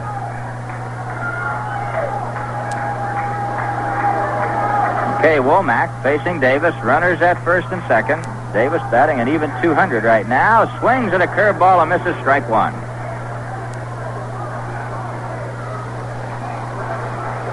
Tommy Davis checking the bat now and says something to the hitter on deck, which is Josephson. Looks like he's going to change bats.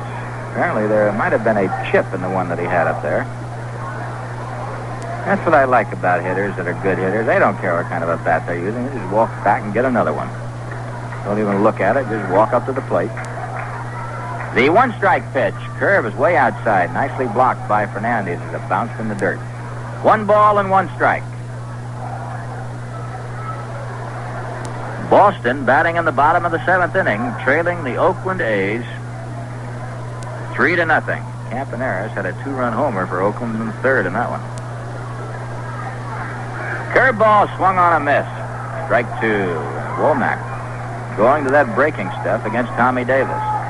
In the 7th inning, Cleveland still leading the Twins 1-0. Merritt against Siebert, a pitcher's battle.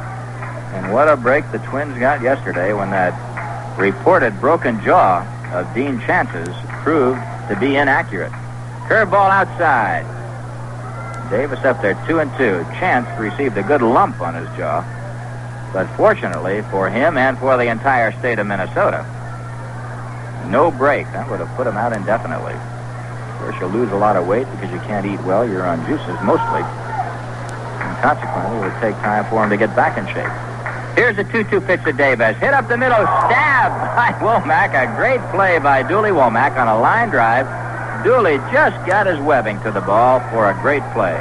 So Davis, in his bid for his fourth hit, is stymied by Dooley Womack on a great play. And for the White Sox in the seventh, no runs, 2 hits, 2 men left, and the score after 7 full innings of play, Chicago 5 and the Yankees 1. At this time of year, almost all roads lead to summertime enjoyment. To the beach, to the mountains, to a pleasant evening in good company. And every road can be the Imperial Road, where the going is even more fun. When the miles roll smoothly away behind you, when your engine purrs like a kitten or roars like a tiger, responding to your slightest pressure on the accelerator. When you drive with Atlantic Imperial, the clean carburetor gasoline, then you're on the Imperial Road. Deposits around the carburetor throttle plate can take away the pleasure of driving if they cause your engine to stall, to idle roughly, or to waste gasoline. But only a few tankfuls of Atlantic Imperial will dissolve away and put you back on the Imperial Road, where the driving is fun again. Just ask your Atlantic dealer to fill her up with Atlantic Imperial, the clean carburetor gasoline.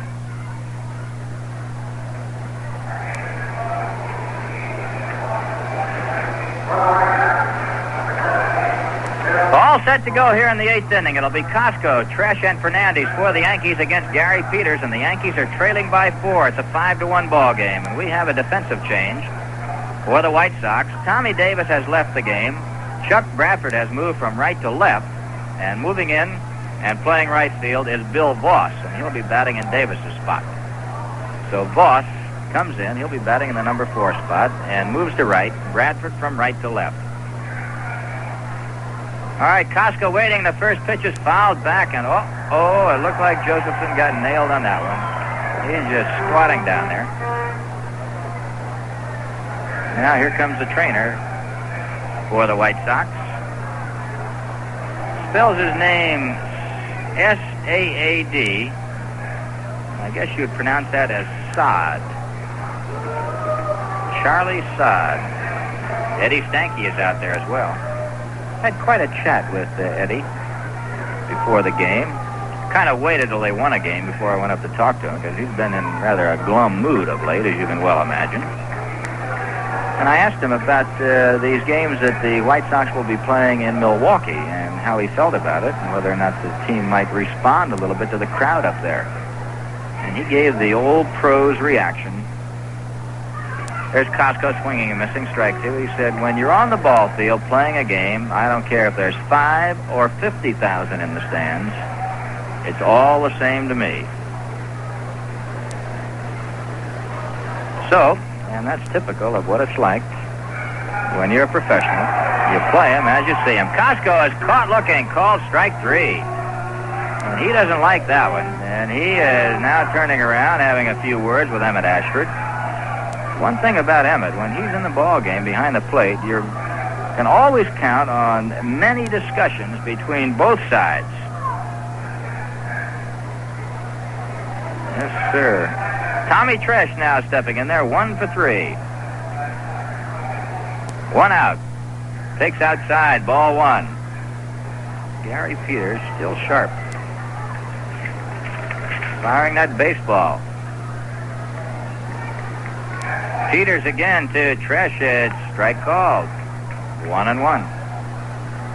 For the Cleveland series, Monday night, here's one you might be interested in. Tomorrow night, Stottlemyre against Sam McDowell. Don't forget, McDowell struck out 16 in his last outing. He can fire that baseball. The 1-1 pitch to Tresh is in the dirt. 2 balls and a strike. Tuesday night, and this is a big break for Jim Bouton. He'll get his first start of the year. He'll be going up against Louis Tiant. Tiant has pitched shutouts in his last 2 outings as a starter. And Wednesday afternoon, it'll be Mambo against Hargan. That ought to be a good one. Ground ball, Melton, deep at the line. He's got the arm. He's really got an arm. Fires that ball over there, and Tresh is out of there. Melton was on the line about 10 to 12 feet behind third. He just fired that ball over there like he was 20 feet away. Fine arm by the third baseman, Bill Melton. Those are the kind of things that managers like to see. A guy at third who can throw the ball. It means with certain hitters that don't bunt much, you can play deep, like a Frank Fernandez. And Melton is way back at third on Fernandez. Fernandez struck out safe on a fielder's choice and then fly to left field. Fernandez 0 for 3 as he takes one on the corner, rather, and it's strike one. Frank Fernandez, a one-strike count now as Peters goes into the windup again. Here it comes. Fernandez takes a curve inside, 1-1. Jim Bouton, Tuesday night, getting his first start of the year. If you recall, Jim was the hottest Yankee pitcher this spring. And now getting a chance to move into a starting rotation. Here's the 1-1 delivery to Fernandez. Inside, 2 balls and a strike. A starting rotation. That's like hitting in that third, fourth, and fifth spot. That's what the pitchers like to get. 2 balls, and check that, 3 balls and 1 strike. Curveball was low and in the dirt. We're in the 8th inning. White Sox leading the Yankees 5-1. 2 outs, nobody on. Fernandez the batter.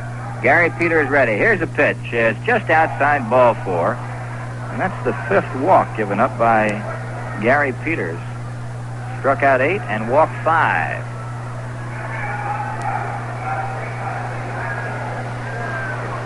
You know, you talk about strikeouts.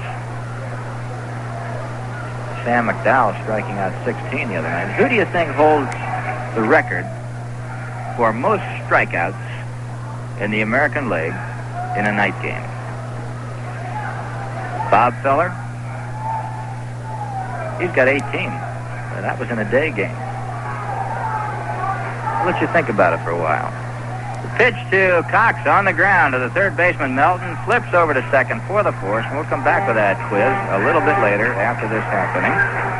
For the Yankees, no runs, 1 left, and the score after 7.5, White Sox 5, Yankees 1. Your man, Ronald Worth, All-American swimming star, is taking Army ROTC.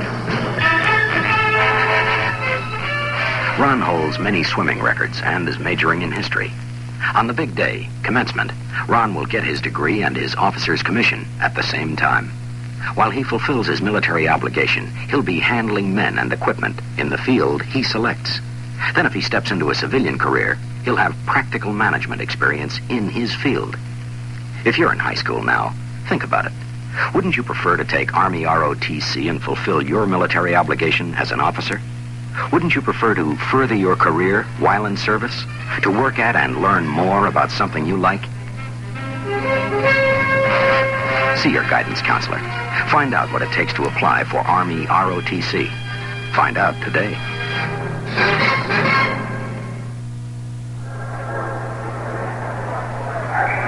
Now, that little quiz we had about who has struck out the most men in a night game in the American League. It isn't Bob Feller. A guy by the name of Bill Mambo Kett. He did it when he was pitching for the Boston Red Sox. Struck out 17 on May the 12th, 1961. Of course, the guy who's got all those strikeout records in the National League, Sandy Koufax. He's got them for daytime, nighttime, all other kind of time. Although there's a guy in must be the United American League, who struck out 19 in a day game back in 1884. We don't count that. Charlie Sweeney struck out 19 for Providence back in 1884. But since 1900, Sandy Koufax has all the strikeout records in the National League for days and nights, 18 of them. At the plate right now, we have the catcher, Dwayne Josephson. We're in the bottom of the 8th. Bounced to the pitcher, walked and scored a run, flied to right, hits this one to right field. Waiting for it is Costco. 1 away. You know, you often wonder about baseball. You think you've got this thing pretty well organized, and everybody makes all the decisions. You sit in those rooms, and they talk about a guy, and the fate of a man's career rests on the decisions made in those rooms. Here at the plate now is Bill Melton. He swings and misses, strike 1. Dooley Womack, the third Yankee pitcher. Yankees trailing 5-1. Melton struck out. popped to second, bounced to the pitcher. Outside, it's 1-1. And suddenly you come across a case like a Bill Monboquette or a Gary Peters that people give up on. You know, they tried to trade Peters. Nobody wanted him a few years ago. Curveball in there, strike 2 to Melton. And nobody would take him. And you know what happened the next year? Gary Peters came on and won 19 games for the White Sox after spending 8 years in the minor leagues. Check swing, called ball 2. 2-2. How about Bill Monboquette last year, released by Detroit? Spent 3 weeks by the telephone. Nobody wanted him. The Yankees finally gave him a chance. Right now, he's got the best Yankee record, 4-1. Here's one hit on the fist toward first. The catcher, Mantle. Nobody can get to it. It's in foul territory. Even Dooley Womack was chasing that one. So the count holds at 2 balls and 2 strikes. Buzzy Bavasi tells a great story about Perinoski, Ron Perinoski, when he was with the Cubs. And the Cubs were just trying to find somebody that the Dodgers wanted in a deal as a throw-in. And they offered Perinoski, and Bavasi turned him down. He said, no, give me somebody else. And they said there wasn't anybody else. He said, well, all right, I'll take him. There's a short single, and it's a fly ball coming in, and Tresh has it. Looked like it might drop for a minute in left field, but Tommy Tresh has it. So there's 2 up and 2 down. And what happened with Perinoski? He came on and helped the Dodgers win a couple of pennants in the bullpen. Or how about Phil Regan, who couldn't win in the American League, and nobody wanted him, and they just threw him in as an extra man in a trade with the Dodgers, and he came up to win 16 ball games in relief and carry the Dodgers to a pennant in that bullpen. All kinds of crazy trades like that and some unusual situations of guys coming from nowhere.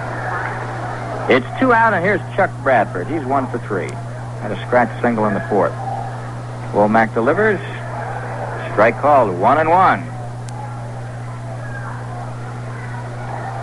I guess some of the best trades are the ones you don't make, like a Gary Peters, for example. There's a swing and a miss, strike 2. Did you know the Red Sox tried to trade Yastrzemski a few years ago? Had him traded. The last minute, it fell through. Ooh-wee. How about that one? Here's the 1-2 pitch. Swung on a miss, strike 3. So Womack gets his second strikeout, retires a side in order here in the 8th inning, and after 8 full innings of play, it's the White Sox 5 and the Yankees 1.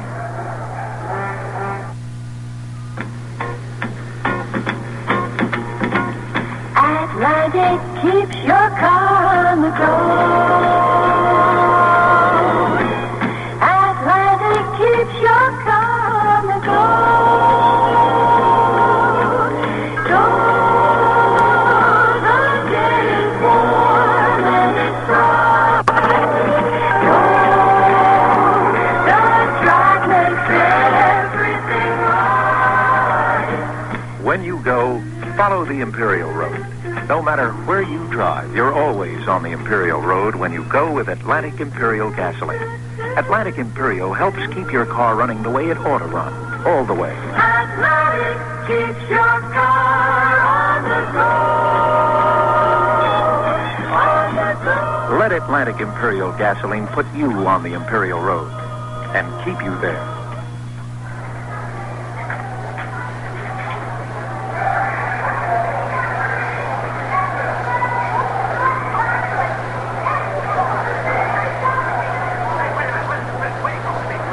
Okay, we go into the top of the 9th inning. The Yankees are trailing 5-1. It'll be Ruben tomorrow, and it looks like Steve Whitaker in the on-deck circle. He'll be batting for the pitcher Womack, and then the leadoff batter Horace Clark.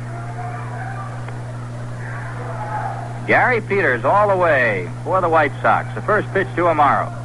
Strike call. Ruben has popped to second, flied to right, bounced to third. Fine play by Melton on that one. Backhander. Here's the 1-strike pitch by Peters, low and in the dirt. 1-1. In the 8th inning, it's the A's 3 and the Red Sox 1. Fastball is right in there. 1 ball, 2 strikes. You know, talking about trades that weren't made many years ago, and there's still scuttlebutt around that Larry McPhail, then general manager of the Yankees, had made an even-up trade between DiMaggio and Ted Williams. The 1-2 pitch now to Amaro. It's outside. 2 balls, 2 strikes. And apparently, even though it was verbally agreed to, the last minute, both sides decided they better not make it because of the strength of both men in their various towns. Amaro fouls this one back. 2 balls and 2 strikes. As it turned out, it would have been a great trade for the Yankees because DiMaggio retired in 51 and Williams went on to play through the 60 season, I believe it was.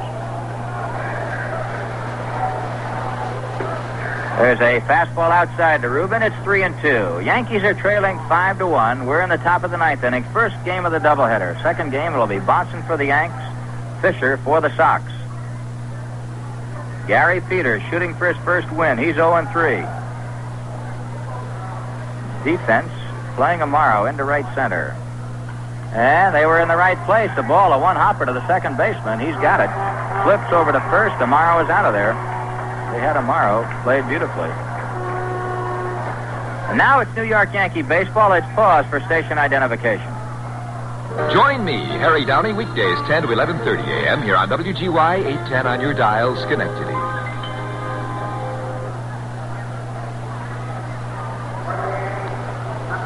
Steve Whitaker coming on, and he pinch hit yesterday and got himself a base hit. Coming on again, this time for Dooley Womack. Whitaker had a pinch double yesterday. 1 out, nobody on. And Whitaker takes outside ball 1. One of the reasons that DiMaggio-Williams trade was talked about and almost made was because of the benefits to both players. DiMaggio shooting at that short fence in Fenway Park and Williams with that short porch in Yankee Stadium. Swing and a miss by Whitaker, 1-1. As it turned out, both hitters, Williams and DiMaggio, played in parks that were to their disadvantage as hitters. All right, the 1-1 pitch now to Whitaker. He bunts it down the first base side, foul, and Peters and Whitaker collided. The ball was drifting foul. They both got to the foul line about the same time where the ball was, and Whitaker and Peters collided mildly, not a severe collision, but just enough that they brushed. So the count is 1 ball and 2 strikes. Of course, you remember one of DiMaggio's great series in Fenway Park after he'd been sidelined in 1949 for about 65 ball games.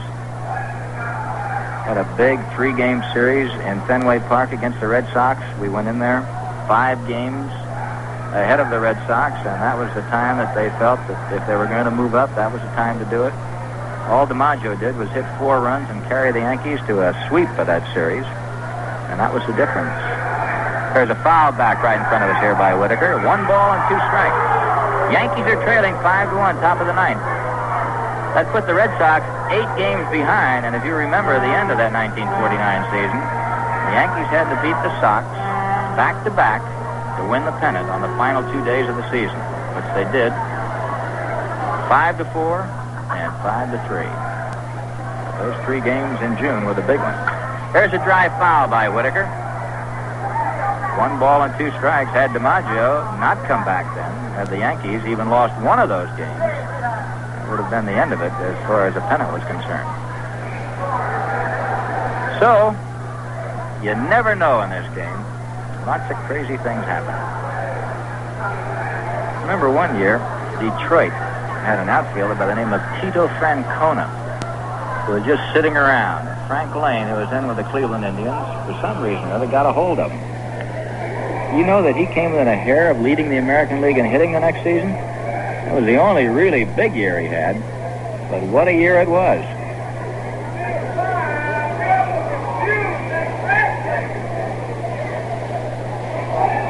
Okay, Whitaker now, who had broken his bat, has returned with a new one. It's a 1 ball, 2 strike count with 1 out, nobody on, 9th inning. Yankees trailing by 4. Peters again, curveball, swung on a miss, strike 3. And that's strikeout number 9 for Gary Peters. Boy, he has been red hot in this ball game. And that'll bring up Forrest Clark, who's 1 for 4.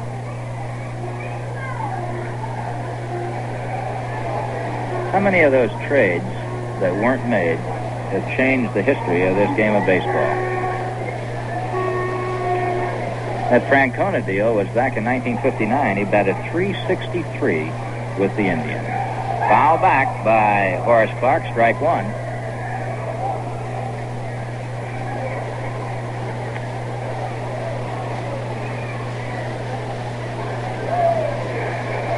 The next one to Clarke is hit into left center field. It'll drop a base hit. Horace Clarke, a two-out single, keeps things going here in the top of the ninth inning.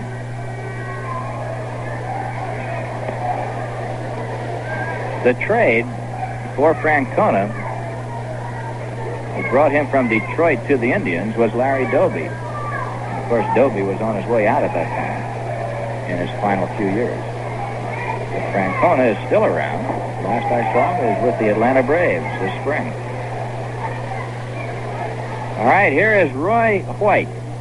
White is 1 for 4, a double. There's a high pop, right side, short right field. Tim Cullen, the left. Now the right fielder comes in, Bill Boss, rather, who makes the play.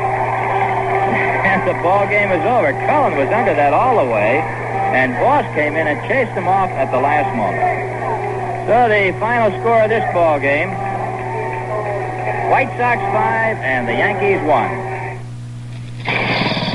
All right, kill the motor.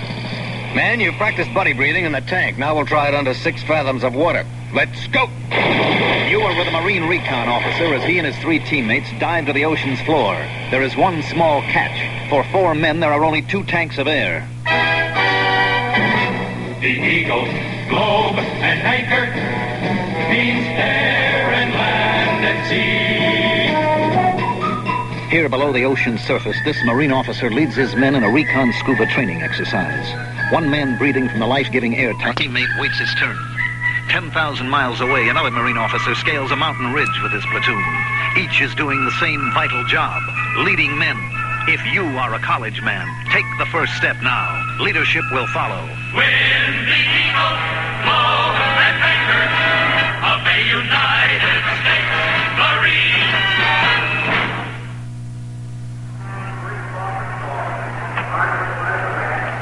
The totals for today's ball game: for the White Sox, 5 runs, 9 hits, and 1 error, and for the Yankees, 1 run, 6 hits, and no errors. The winning pitcher, Gary Peters. His record now, 1 win and 3 losses. The loser, Al Downing. His record is 0-1. And in this ball game, it was a 0-0 battle until the bottom of the 3rd inning. And after 2 are down, Ken Berry boomed one into the lower seats for a 1-0 lead. In the 4th inning, a double by Davis, a walk to Josephson, a pop-up by Milton, an infield single by Bradford, loaded the bases, and then Tim Cullen struck out, but Gary Peters came up facing Al Downing and boomed one into the seats in right for a grand slammer and a commanding lead for the White Sox. It was then 5-0. The Yankees scrambled back for a run of their own, and that was in the 5th inning when Hauser walked and White doubled. Hauser was moving on the play and came all the way around to score. And so the final score, once again, White Sox 5 and the Yankees 1.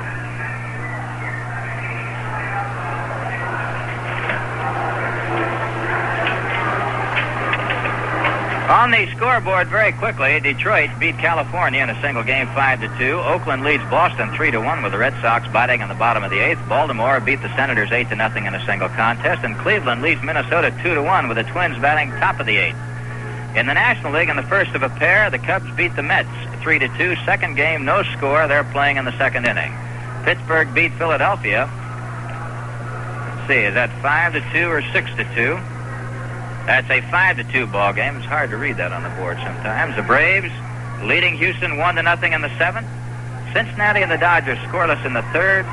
St. Louis and San Francisco scoreless in the 2nd. So that's the way it is right now. And we'll be back in about 20 minutes with the 2nd game. The first game going to the White Sox by a score of 5-1. Gary Peters getting the win. Right now, this is New York Yankee Baseball, and we return you to the Yankee Network.